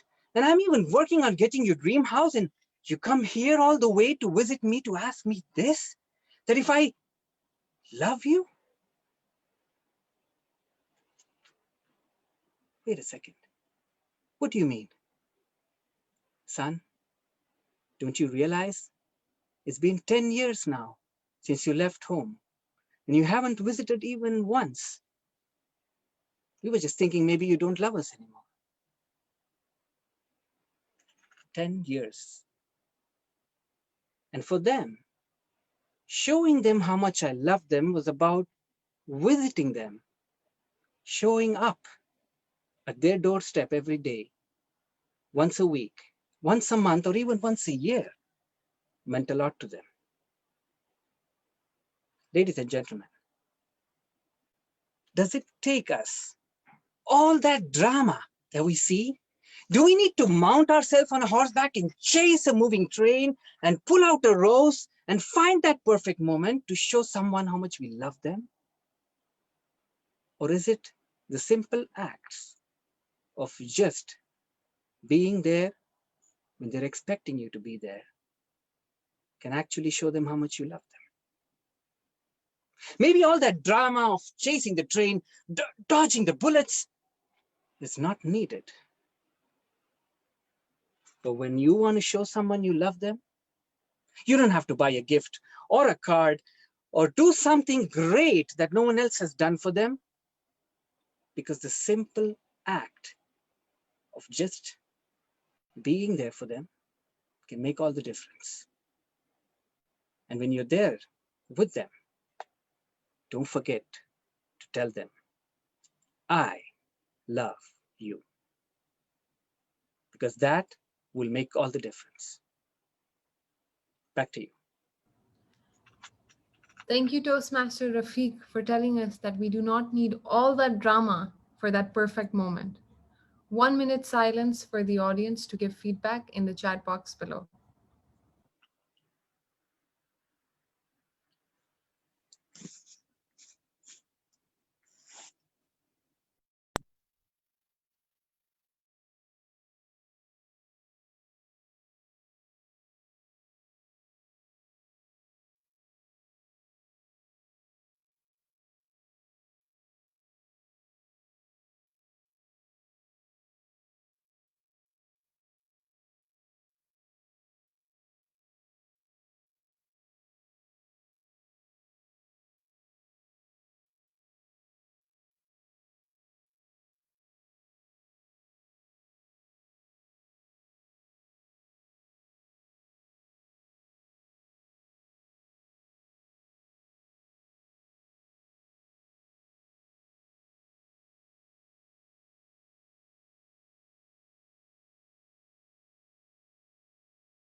One minute time is up.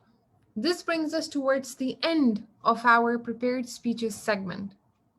Before officially ending the segment, I would like to present the speakers from all over the world with a huge virtual round of applause.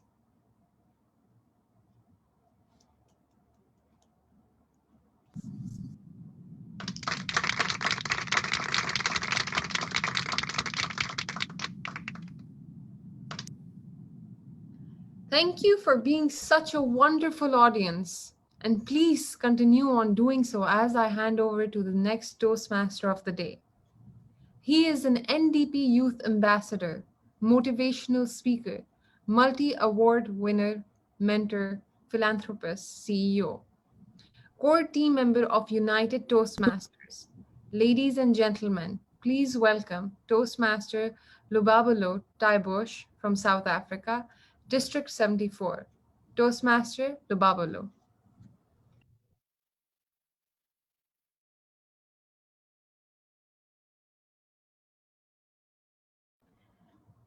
Could you kindly unmute yourself, Toastmaster of the Day?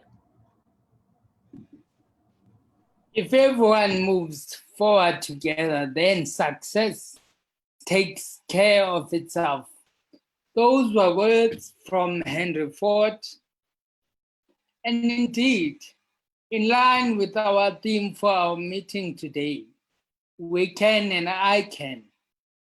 We know that together when we can, we enable individuals to flourish in their different skills and abilities. With that said, well done, Toastmasters Alia, judiciously done on facilitating the first part of the meeting. Ladies and gentlemen, good morning, good afternoon, and good evening, depending on where you are in the world. After all, we have 10 countries united in this meeting and 11 districts. Now we are about to delve into the keynote speaker of the day. But before that, I would like to highlight that if you have any questions for her, please do send them to the host so that I may be able to facilitate. Now, it brings me great honor to introduce to you, ladies and gentlemen, our keynote speaker, Toastmaster Linda Marimila. Toastmaster Linda Marimila is a first runner-up in the 2020 Championship of World Public Speaking. She's an inspirational speaker, a certified experiential trainer, as well as an ACIF certified ontological coach. Ladies and gentlemen, my honor is to present to you Linda with a speech. Speak Like It Matters by Linda Maria Miller, calling to the podium to present her speech. Speak Like It Matters, Linda Maria Miller. Over to you, ma'am. Thank you, fellow Toastmaster. I can't tell you how happy I am to be here with you. This is morning for me, but I believe it's evening for you. We are in a paradigm shift in this world.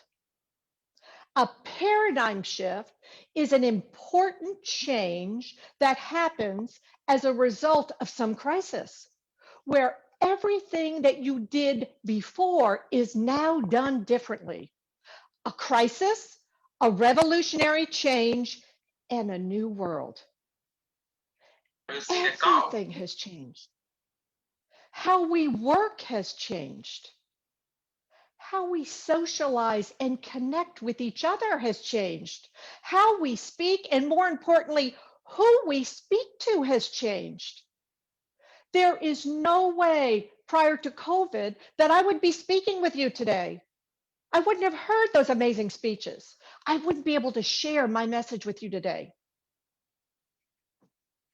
If you can't see my slide, if you would put me on speaker view, that would be helpful for the rest of this presentation.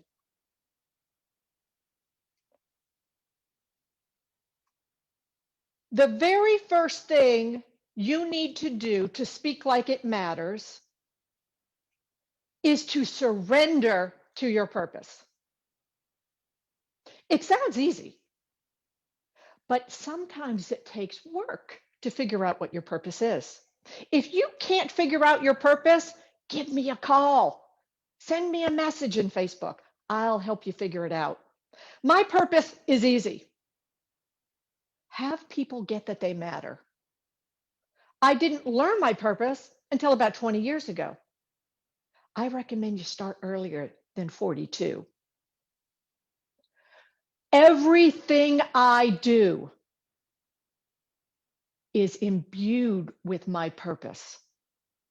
Whether I'm speaking to you, whether I'm mastering a speech for a speech contest, whether I'm in the speech contest, everything I do is to have people get that they matter, even if I'm talking to the clerk at the grocery store. Your voice is your superpower. If you will use your purpose every time you speak, you will be able to engage that superpower. But before you kick in your superpower of speaking, which I know you want to do because you're a Toastmaster, first you have to get that you matter. If you stand in the place that says, I matter, then the very next step is what I say matters. What I say in this moment to you, whatever my message is, if I stand in the place that says I matter, what I say matters, and as a result, you get to matter, then I will speak from a completely different place in the world. I will always start with the end in mind. Whenever I speak, whenever I create a speech, whether it's a 9-month program, a 2-hour workshop, or a 7-minute speech, I always start with this. How do I want you to be different at the end of the interaction? If it's a 9-month training, how do I want you to be different at the end of that training? If it's a 7-minute speech, how do I want you to be different at the end of that 7-minute speech? And as a result of being different at the end of that speech, what will you be doing different in your lives? When you go to the grocery store, when you manage your staff at work, every communication is another opportunity to create a history in the world, both the history for yourself, if you're winning a speech contest, or the history of another human being's life, their future world. You can even have them heal their history. That's how important it is when you speak, starting with the end in mind. Embody what you're saying. If you saw my 7-minute speech, 7-minute 20 seconds, at the finals in the 2020 World Championship of Public Speaking, I'm going to tell you that these tips I'm giving you are the only reason I was on the platform as the first runner-up, or as I like to say, the #1 female in the world. It's because I embodied my speech. Of course, I memorized it. You have to memorize your speech. I lived it. I ate it. I breathed it. I slept it. I could tell it 7 minutes forward. I can tell it 7 minutes, 10 seconds backwards. I tell my husband on my deathbed, if you give me the first line to that speech, I won't miss a beat.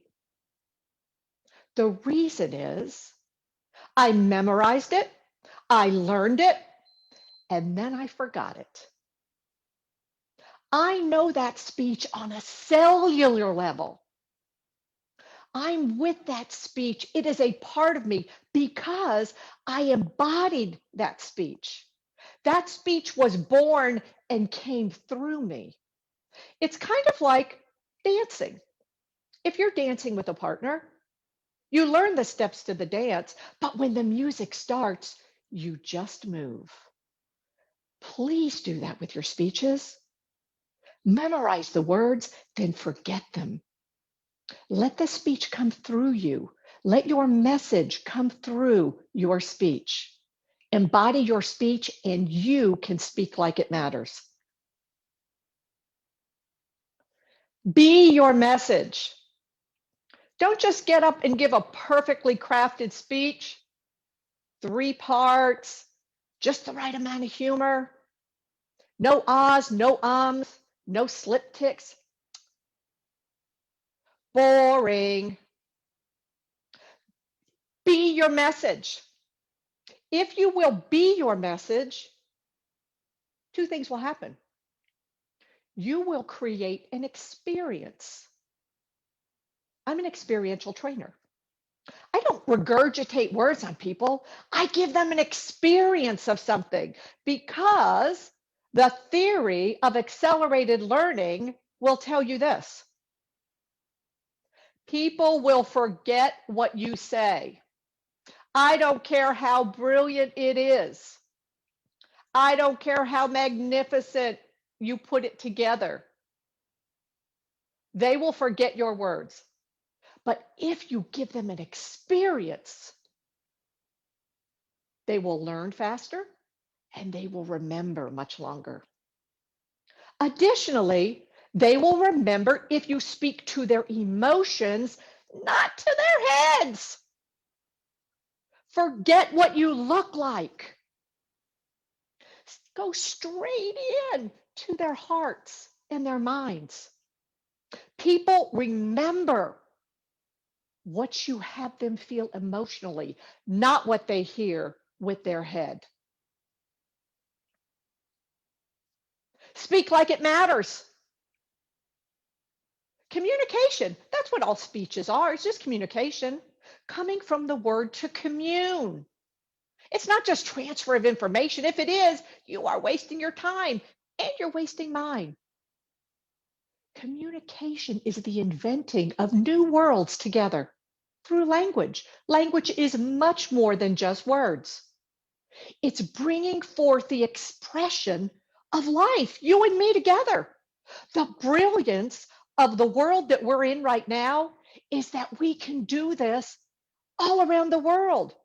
I can be with you, 1.5 feet, 18 inches in front of you, speaking right to your heart. Just you, all of you, individually, all at once. That is a gift that this crisis has dealt up for us. We should take full advantage. Speak like it matters. Bring forth a new history. Look at this picture. This is a man in London 3 years ago. This man didn't want to live anymore. This man climbed over the rail of this bridge with the intention of ending his life forever. This man was just walking by and saw that man. And I don't know if his purpose is to have people get that they matter, or if his purpose is to find ways to create purpose for other people. But this man ran over and grabbed him.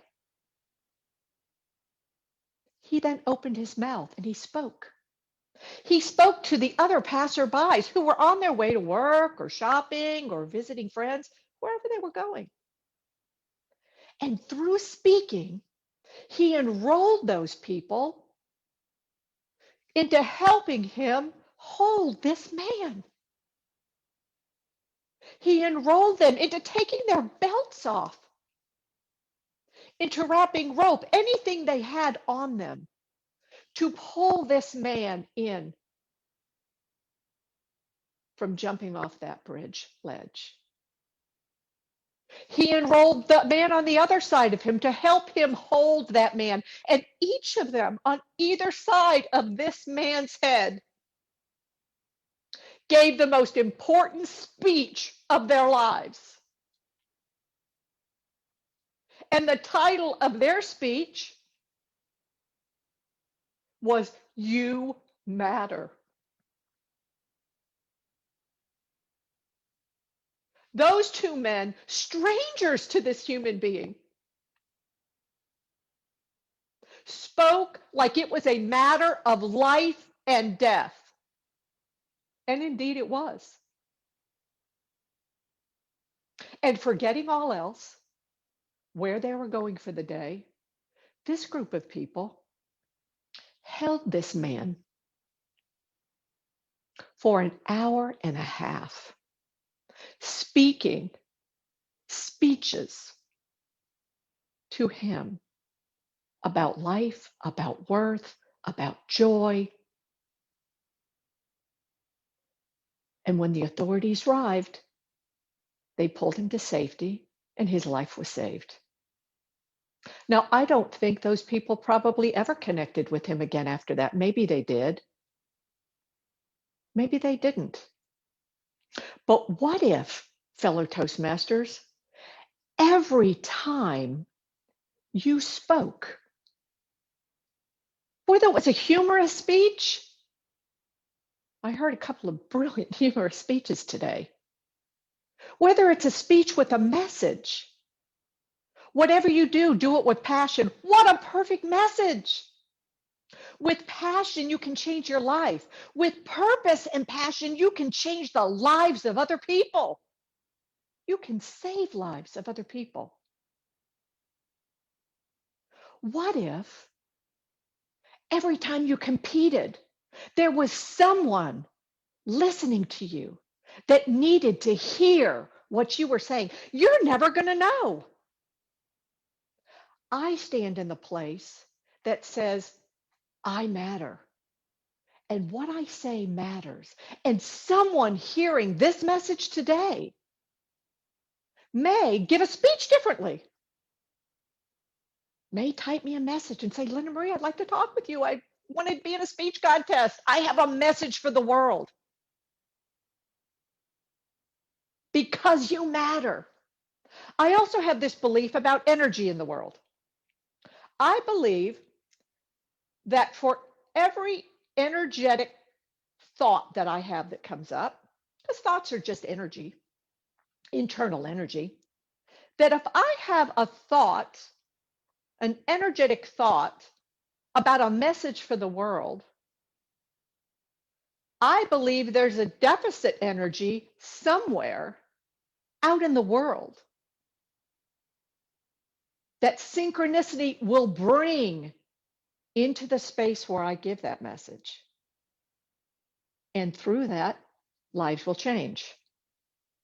Now, everyone in my preparation for the World Championship of Public Speaking said, don't talk about politics, don't talk about religion, and don't talk about anything on the news.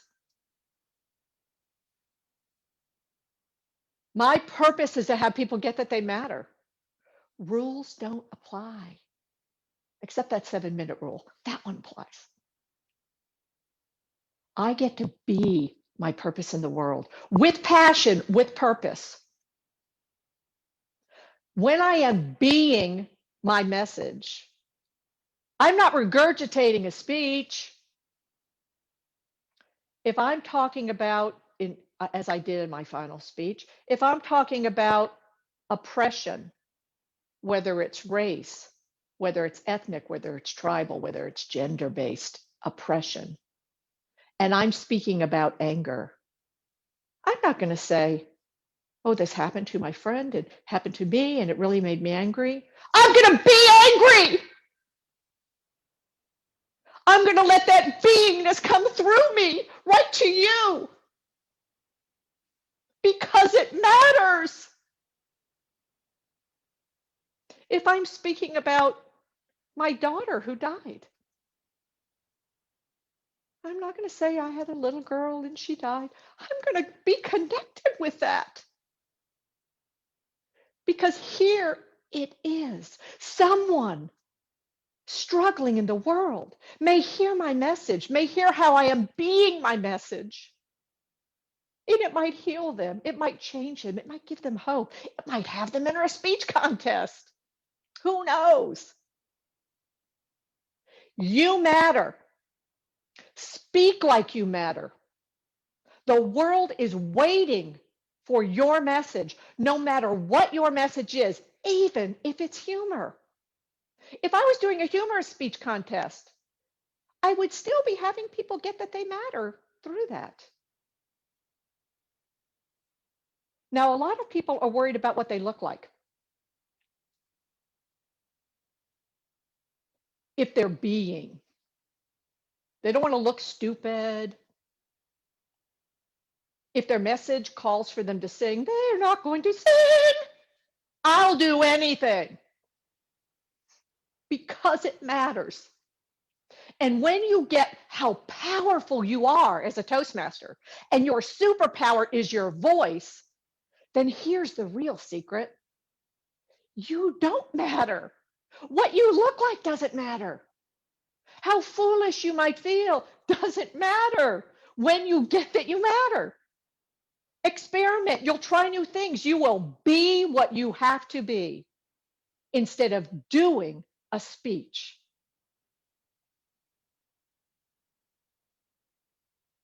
So I want to leave you with this. If you don't know your purpose yet, be with it between now and the end of this year. Commit to 2021 being the year where you change the world. You have the perfect platform. COVID-19 has dished you up the perfect platform to be global, to speak globally, to speak with impact, to speak with power, to be your message. All of it imbued with your purpose. Now be judicious in how you go about this. Speaking publicly in this domain is a whole different ballgame. This is your stage. This is your stage. Your camera is your stage. Your lights are your stage. Your backdrop is your stage. Your visual aids are your stage. It's all your stage. If you need support with that, reach out to somebody. Reach out to me. I'll tell you all the secrets I used in competing for the World Championship. And here's the real gem. If you speak like it matters, if you will determine your purpose and be the message, not only will you change the world, you might also win a contest. Thank you for having me. And I will answer any and all questions you have related to the speech contest or anything else. So any questions, or if you think of a question later, all you have to do is find me on Facebook, or here is my website, www.lindamariemiller.com. There's a contact button there. You can send me an email and I will definitely respond to you through my contacts. Thank you Thank very you. much, Linda. Please do note the website link at the bottom of the screen, as Linda has just indicated, lindamari.miller.com.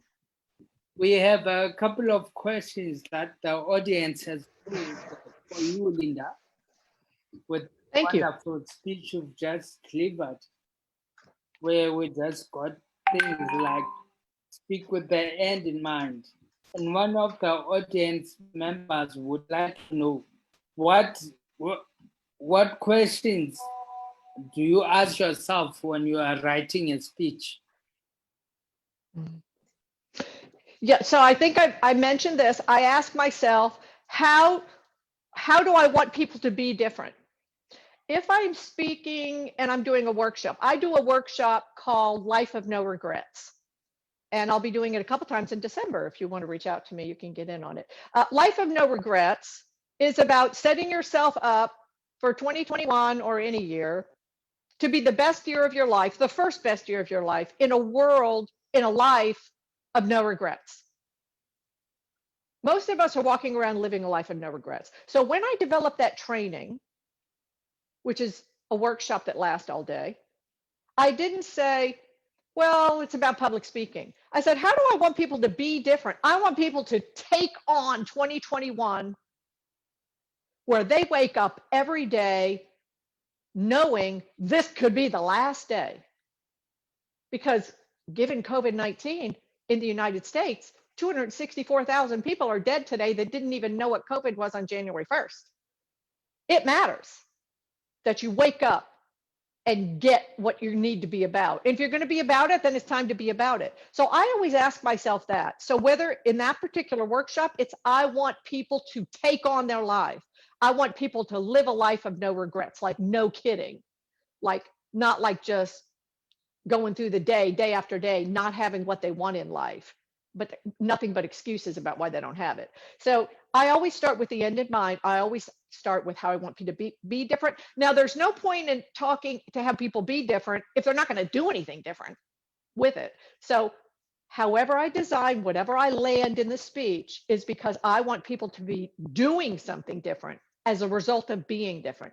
And in my final speech, where 50,000 people were watching it, thousands and thousands of people instantly reached out to me.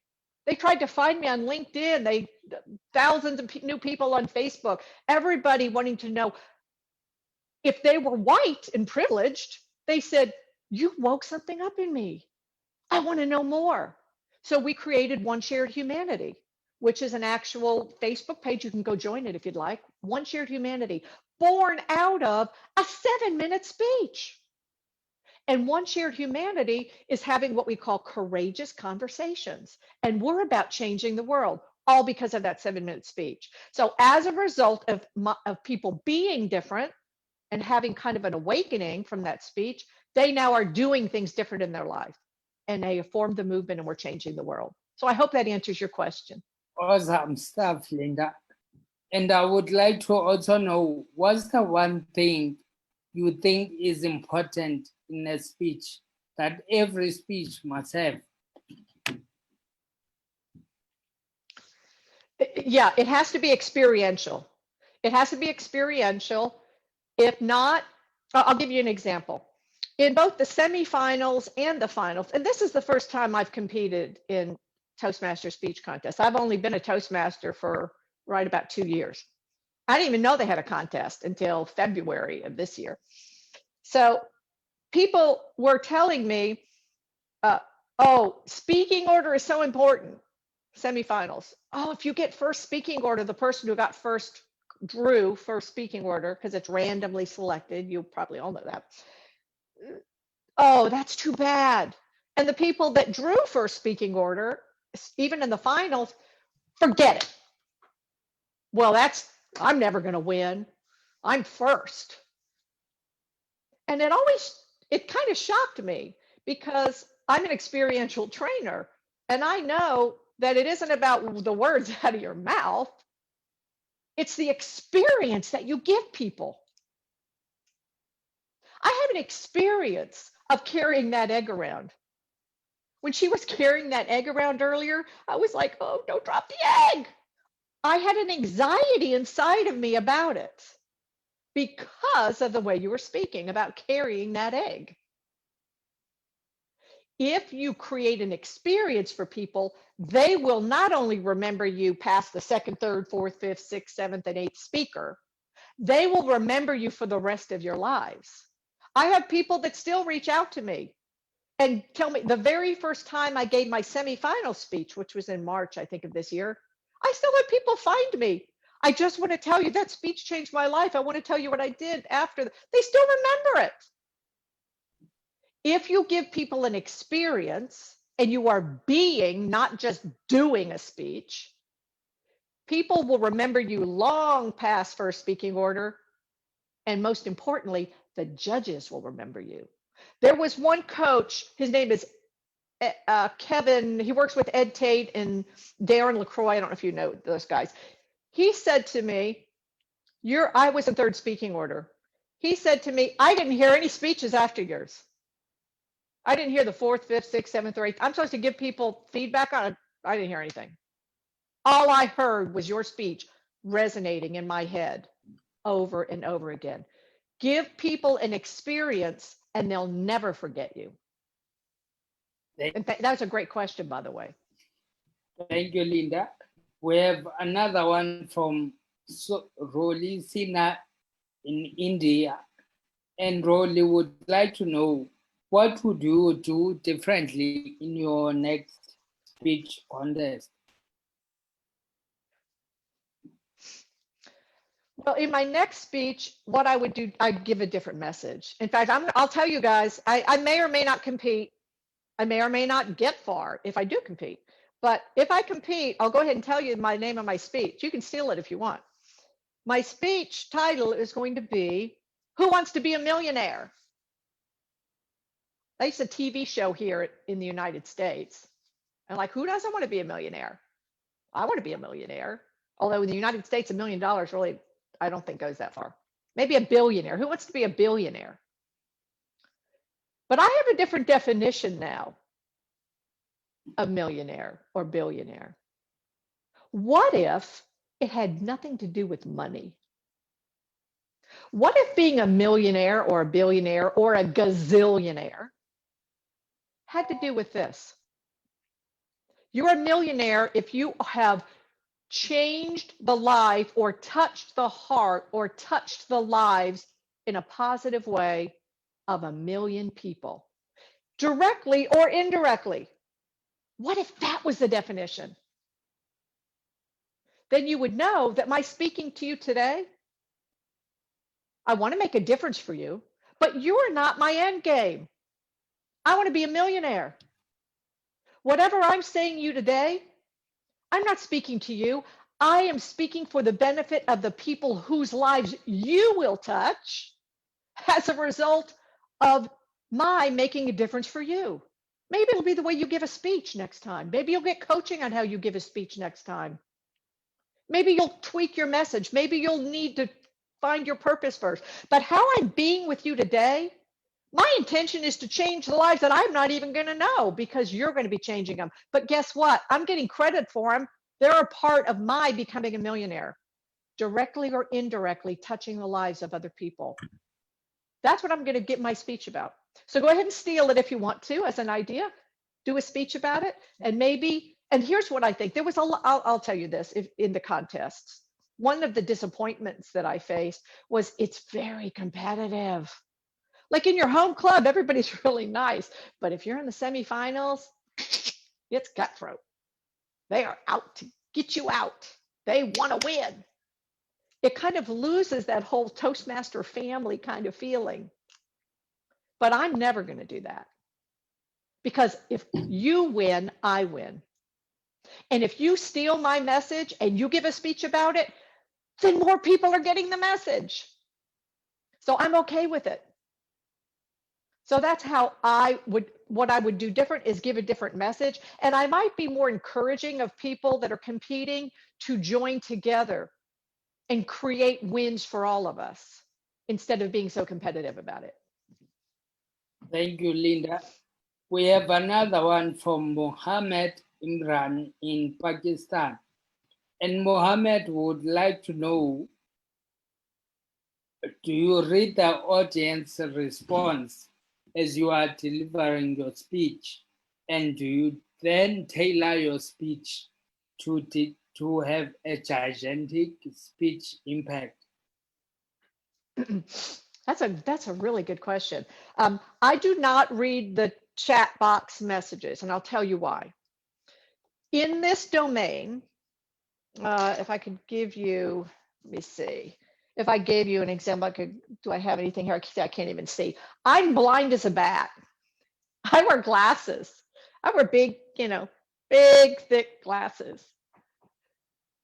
But one of the things that you get to know is if you want to make a difference on this stage, the stage called the virtual world, you've got to take those glasses off. The light will reflect off of them. It becomes a huge barrier between your heart and the hearts of people you're talking to. Now, I do have contacts in, so I know where to find my mouse. If I needed to do something with this mouse, so I didn't have my contacts in, I wouldn't even be able to see this anywhere because I'm that blind. But my contacts are not strong enough for me to be able to see tiny words. Now I do this. This is a trick. And if you look on my website and you want to sign up, I do a thing on public speaking. I do a workshop on public speaking and geared towards how to win in this environment and how to win contests. And one of the things is I have something I invented called the panoptic glaze of awareness. and I use it on a stage, I'll find a point, a focal point on the back wall. But if and then I will keep my focal point there when I enter the stage. But when I come onto the camera, my eyes never leave the camera. If the quickest way to disconnect from your audience is to look down at your notes, even to look over here at your notes. No, you don't want to do that. You want to have everything what we call ready to hand. As a speaker, I call it ready to hand. So a panoptic glaze of awareness. I'm staring at the camera. But when I'm staring at the camera, and you should practice this, stare at a point at the wall or a point on your desk. While you're staring at that one point, let your peripheral vision expand. I can see out this window, there's a car parked. I can see through this doorway into the kitchen, my husband if he moves. But my eyes are never leaving the camera. I'm on gallery view. Now I could look down here and I could see the grammarian scratch his head, or using my panoptic glaze of awareness, I can see him. I can see movement. If I'm on a stage and I'm over here speaking to you, and over here in the audience, I see this, people looking at cute cat videos or checking their voicemail, or I know that's my feedback. They're giving me an evaluation before the speech is even over.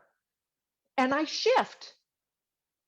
And I give myself, because remember, I'm not doing a speech, I'm being a message. And I stand in the place that says, if it's to be, it's up to me. And if someone over here is looking at cute cat videos, or someone over here is falling asleep, then I get to be different and I get to shift and change to create the most impact. So if you embody your message, then the speech will come through you as something other than just memorized words. The sentences may be in a completely different order. Your body, the universe will tell you what that speech that needs to be given. You're just giving birth to it. It already exists in you. So that's how I do. I get a panoptic glaze of awareness. It allows me to see everything. It allows me to have notes. I have a teleprompter that I use. If I'm giving a 2-hour speech, 2-hour workshop, I never take my eyes off the camera, but over here I have a teleprompter with words going by, and I can see the words going by. So there are some tips and tricks. If you want to know more of them, give me a holler. Thank you very much, Linda. And I have another question before we run out of time. And this question is for Leah Musunga in Botswana. Leah would like to know, how long does it take you to prepare a speech? That's a really great question. I go on walks, and when I'm walking, I think about the messages that I have for the world. And I'm 63, I'll be 63 years old next month, so I have a lot of messages for the world. And I think about those messages, and I think about what words, what way of being would I need to be to have the world have an experience of that message. So I mull that around in my head and just let things flow. When I'm getting ready to actually write the speech, this is how I write. I write it out, I deliver it, I get feedback, and then I rewrite it. Deliver, feedback, rewrite. Deliver, feedback, rewrite. And my feedback doesn't look like a regular evaluation. I tell people all that, that bread of the sandwich, all that, oh, this was so nice, or oh, that was so great. Forget that. Because this speech matters and my message matters. Tell me what's not working. That's all I want to know. I assume an open body position and I say what's not working. Whatever they say, I take it in. If it lands for me, I use it. If it doesn't land for me, I don't want to be right. I just want to be effective. Then I'll rewrite the speech. I'll redo gestures. I'll do whatever I need to do. I rewrote that speech that I won with, that I'm the first runner-up for the World Championship with. I wrote that speech the Sunday before it was delivered.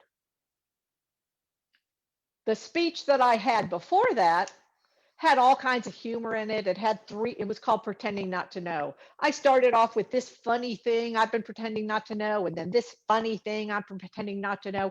And then I got to my message.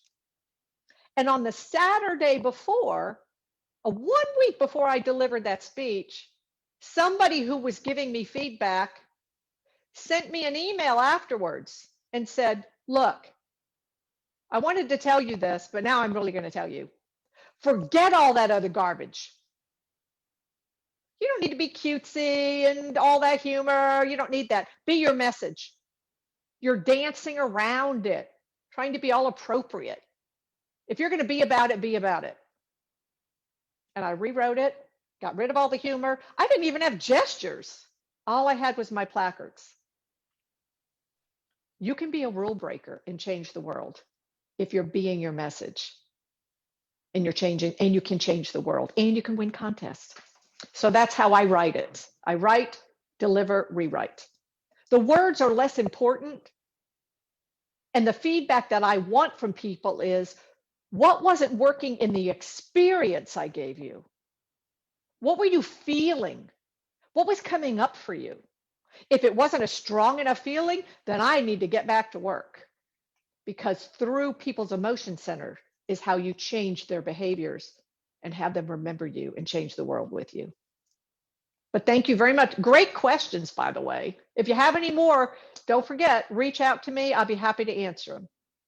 Thank you very much, Linda, for availing yourself and the speech you delivered for us in different countries, some in the morning, some in the afternoon, and some in the evening. We definitely appreciate your time.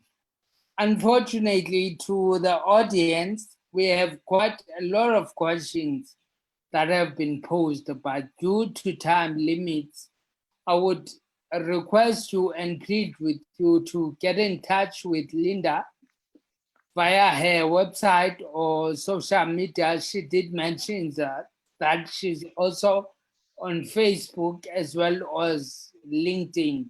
So please, if you have not addressed your question, please do get in touch with Linda via LinkedIn or Facebook, or preferably go to her website, lindamarimila.com. Thank you very much, Linda, once more. We are now going to move over to the next part of our meeting, the evaluations portion. It is So very it's time, important. Pardon? it's time for a group picture. Oh, sorry. Before we do that, we would like to have a group picture with you, Linda. And I would request everyone to switch on their video so that we can take a group picture with Linda. And please do put on those lovely smiles. We want to see them. This is a very important occasion where we have a runner-up winner in the midst to deliver a speech and to hang out with us. May I kindly have confirmation that the picture has been taken so that I can move on to the next lot? Toastmaster. Yes, I'm taking. I'm Thank taking the picture, please. Okay. Thank you very much once more, Linda, for your time. John, TMOD, I think let's get the confirmation from Toastmaster Divya. Are we done? Yes, we are done. Thank you. Thank you very much. Thank you, everyone, for switching on your videos. You may now switch them off if you are not a role partaker. We are now going to move on to the next segment of our meeting, the evaluations portion, which is quite an important portion of a Toastmasters meeting, because you learn to get better as a grammarian, as a timekeeper, as an outcomer, and so forth and so on. So allow me to relinquish my control and call over to the podium our general evaluator of the day, Toastmaster Tien. Toastmaster Tien, please take the podium and wow us with your evaluations.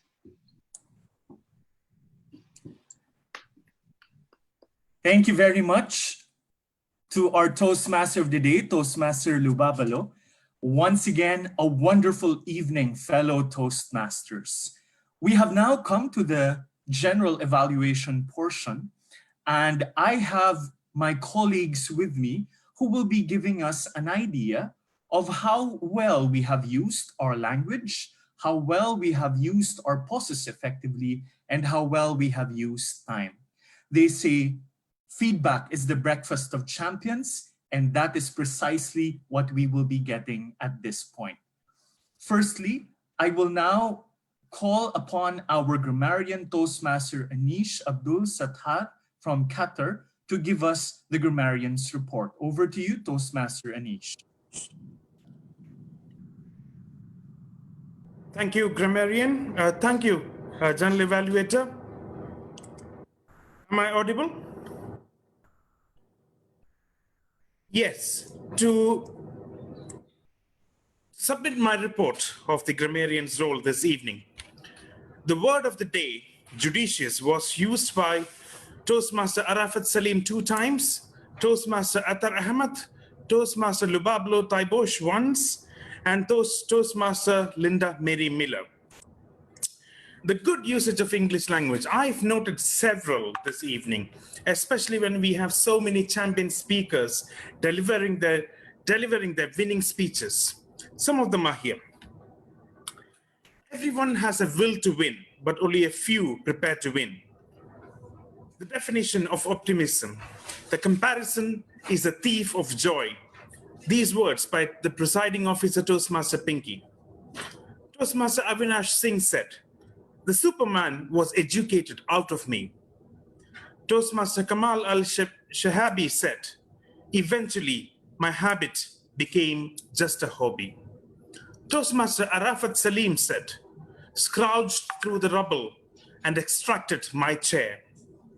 Toastmaster Arafat Salim again, comparison of an angel from heaven to a pirate from the Caribbean. Toastmaster K. Pereira's words, choose not to be broken down, choose not to break down, but choose to break free. Life can break you, but breaking can give you life. Toastmaster Attar Ahmed, the heights you can reach and the skies you can soar. Toastmaster Alpha Mia, there awaits fluttering wings to reopen your dreams. Toastmaster Samuel Wakande, the comparison of an HR and an intern. Toastmaster Samuel Wakande again, I understood my mother when I was inside her womb, but I understood my father only when I became a father. Your superpower is your voice, Toastmaster Linda Mary Miller. There are a few things which I thought could have improved a bit. One of them by the moderator himself. Please raise your hand so that as moderators, we can unmute yourself. I think it should be unmute you.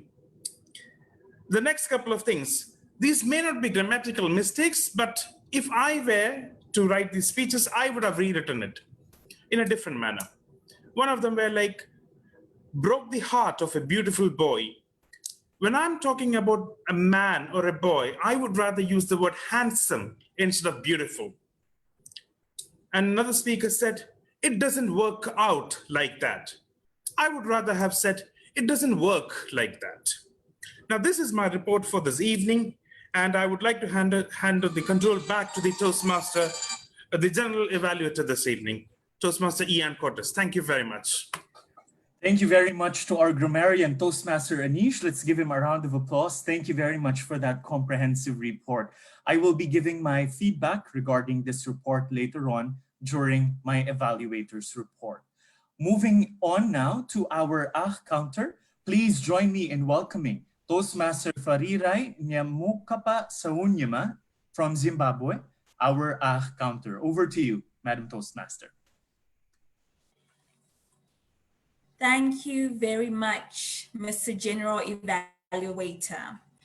Fellow Toastmasters and guests, I tried hard to judiciously carry out my task. My job was very difficult. This is what happens when we're honored to have many champions in our midst who use their words thoughtfully and appropriately. Even Toastmaster Kamal, who had a few filler words, but they were used appropriately because he was building characters and telling a story. A few points of improvement. Toastmaster Rafiq, you used while a few times in a short space of time, about 5 times. While you see, ×2. While I need to call my mom. While tears of joy, definitely. While son, do you love us? So just watch out for that next time. Toastmaster Linda, you had exactly 1 throughout your entire presentation. Obviously, this did not take away from your powerful message. The purpose of this exercise is not for us to be afraid of using us, but rather to reduce the use of filler and crutch words so that we are more believable, credible, and confident as communicators. I'd like to also commend Toastmaster Linda for not having a single filler word during the question and answer section. It's very difficult to do this when you're speaking off the cuff, so well done for that. That is the end of my report. Back over to you, Mr. General Evaluator. Wow, thank you very much to our counter, Toastmaster Fariray. Truly an amazing report. And again, I shall give my constructive feedback later on. Now we commence to our timers report. Toastmasters, dear leaders, please help me welcome our timer, Toastmaster Vishwanathan Baskaran from Bahrain. Over to you, Toastmaster. Thank you very much, General Evaluator. Dear fellow Toastmasters, dignitaries and guests, good evening one and all. As a time of my duty to describe the time taken by the speakers and role players. Out of 8 speakers, 1 was absent, so I will start from the speaker 1. Toastmaster Avinash Singh took 7 minutes 21 seconds. Toastmaster Kamal Al-Shahabi took 6 minutes 11 seconds. Toastmaster Arfat Salim took 6 minutes 17 seconds. Toastmaster Kai Terera took 6 minutes 47 seconds. Toastmaster Athar Ahmad took 6 minutes 48 seconds. Toastmaster Alpha Maya Sheikia took 7 minutes 24 seconds. Toastmaster Samuel Wankate took 7 minutes 34 seconds. And Toastmaster Rafiq Ahmad took 6 minutes 44 seconds. Out of 8 speakers, the 7th speaker, Toastmaster Samuel Wankade, exceeded the time. Our keynote speaker during the keynote speech took 19 minutes 35 seconds within the time frame, and the question answer session took 18 minutes 22 seconds, which exceeded 3 minutes 22 seconds from the allotted time. For the grammarian took 3 minutes 4 seconds. Our accountant took 2 minutes 8 seconds. These are the timing details of today's wonderful program. And thank you all for the supports, and over to you, General Evaluator. Thank you very much to our timer, Toastmaster Vishwanathan. Thank you very much to our grammarian and counter as well. Toastmaster Renosh, I cannot seem to find our timer. May I confirm that our timer is still here, so I know how much time we have? Yes, I think it is Toastmaster Vishwanathan itself. You just need to come back to your background for the total general evaluation time. Okay, thank you very much. Thank you, Toastmaster Vishwanathan. Now, fellow leaders, I'm extremely honored to be giving my feedback or my observations regarding how this meeting went. I would like firstly to give my special recognition to our Sergeant at Arms, Toastmaster Neil, for giving us a very encouraging opening, very good trivia. Moving forward, I would encourage you to just maybe limit the trivia a bit and choose the most significant one maybe for the theme for that particular meeting. I would also like to commend our presiding officer, Toastmaster Priya, for the very good opening remarks. I think giving the context for the theme was very good. It was a very good idea at the beginning. A special mention as well to Toastmaster Saleha, who provided very good transitions and very good or brief introductions for our prepared speakers. Wow, I commend you because I can just listen in awe for all the prepared speakers, and it was amazing because we were able to think of those transitions right off the cuff. So well done. I would also like to commend our grammarian for the effective use of humor in introducing his role earlier, for our accounter for giving a very brief and succinct introduction as well, and for giving us a report that is like a mini speech, and for emphasizing the importance of mastering effective use of our pauses. Now, into my overall comments, I would like to commend Toastmaster Renosh, Toastmaster Pinky, and all of the core team members. One, the theme for this evening was a wonderful theme. I think it was very relevant for the time. It was very well explained. It was very cohesive. And number two, I like the way you invite the participants to provide feedback through the chat box. I think that empowers individuals and doesn't just relegate the feedback onto, the select or expert distinguished Toastmasters. So I think that was a very good idea. Well done. The other aspect that I really would want to highlight is just this initiative itself, just this platform. How amazing is it that we have a platform spanning 10 countries, 11 districts? Why do we have these people that are very passionate about public speaking and Toastmasters? Well done to everybody involved in making this possible.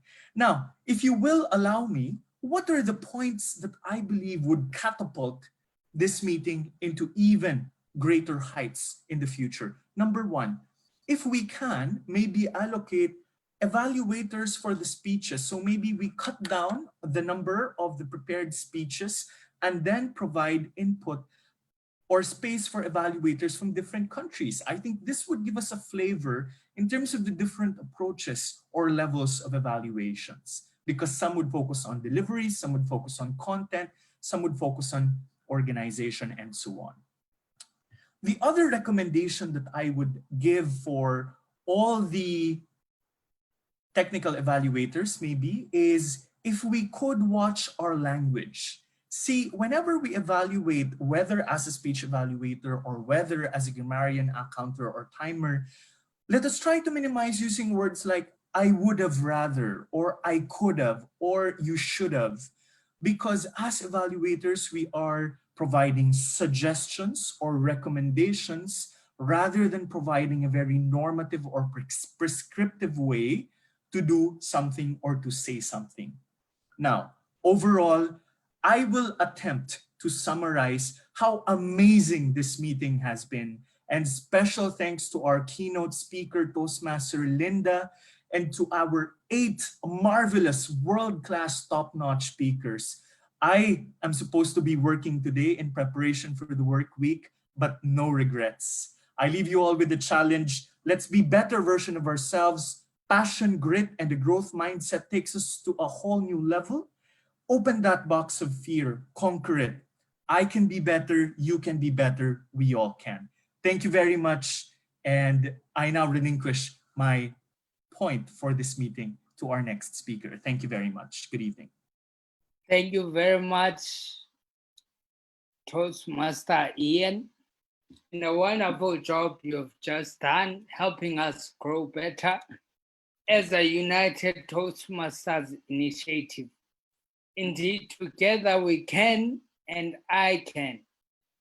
Without any further ado, allow me to call our presiding officer to close this meeting for us. Presiding officer, please, the podium is yours.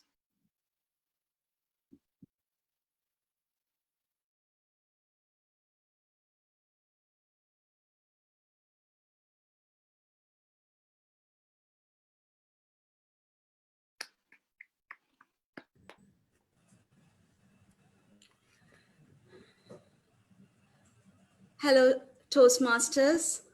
What a powerful and power pack performance today. I couldn't take my eyes off our keynote speaker. She has been mesmerizing me with her words and gestures. Can we give a round of applause to our keynote speaker, Toastmaster Linda Maria Miller?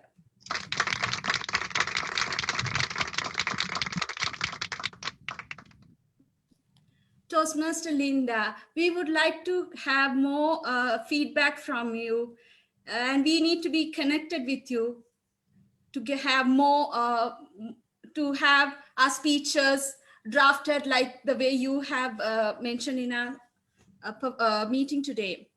And what about the speakers, the 8 marvelous speakers who gave us thought-provoking messages through their wonderful speeches? Let's give a round of applause to our 8 speakers today.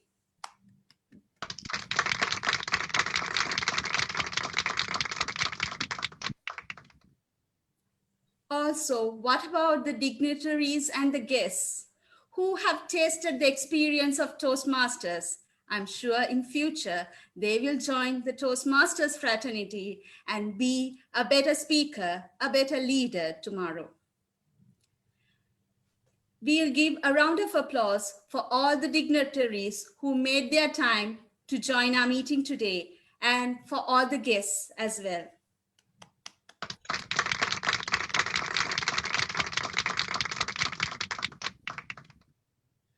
United Toastmasters, we have 10 countries, 11 districts, and out of which we had a core team.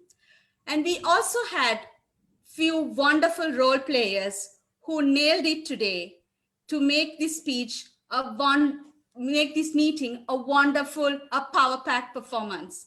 Can we give a round of applause to all our role players today?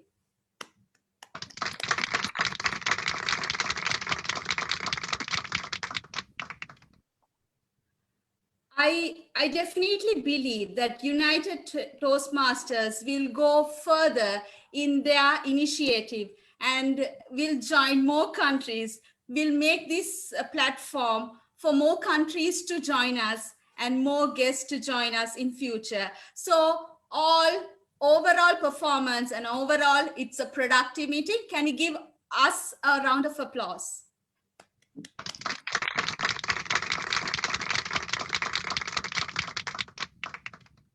Thank you so much, and hope to see you in the next United Toastmasters meeting. Over to you. Presiding officer, you need to adjourn the meeting. When you are a Toastmaster, you always tend to give the proceeding to someone.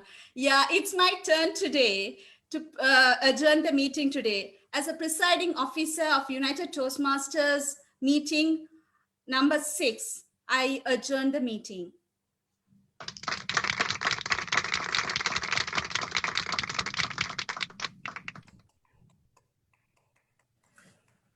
All right, I think we can stop the live Facebook. I will give control to Toastmaster Jamal.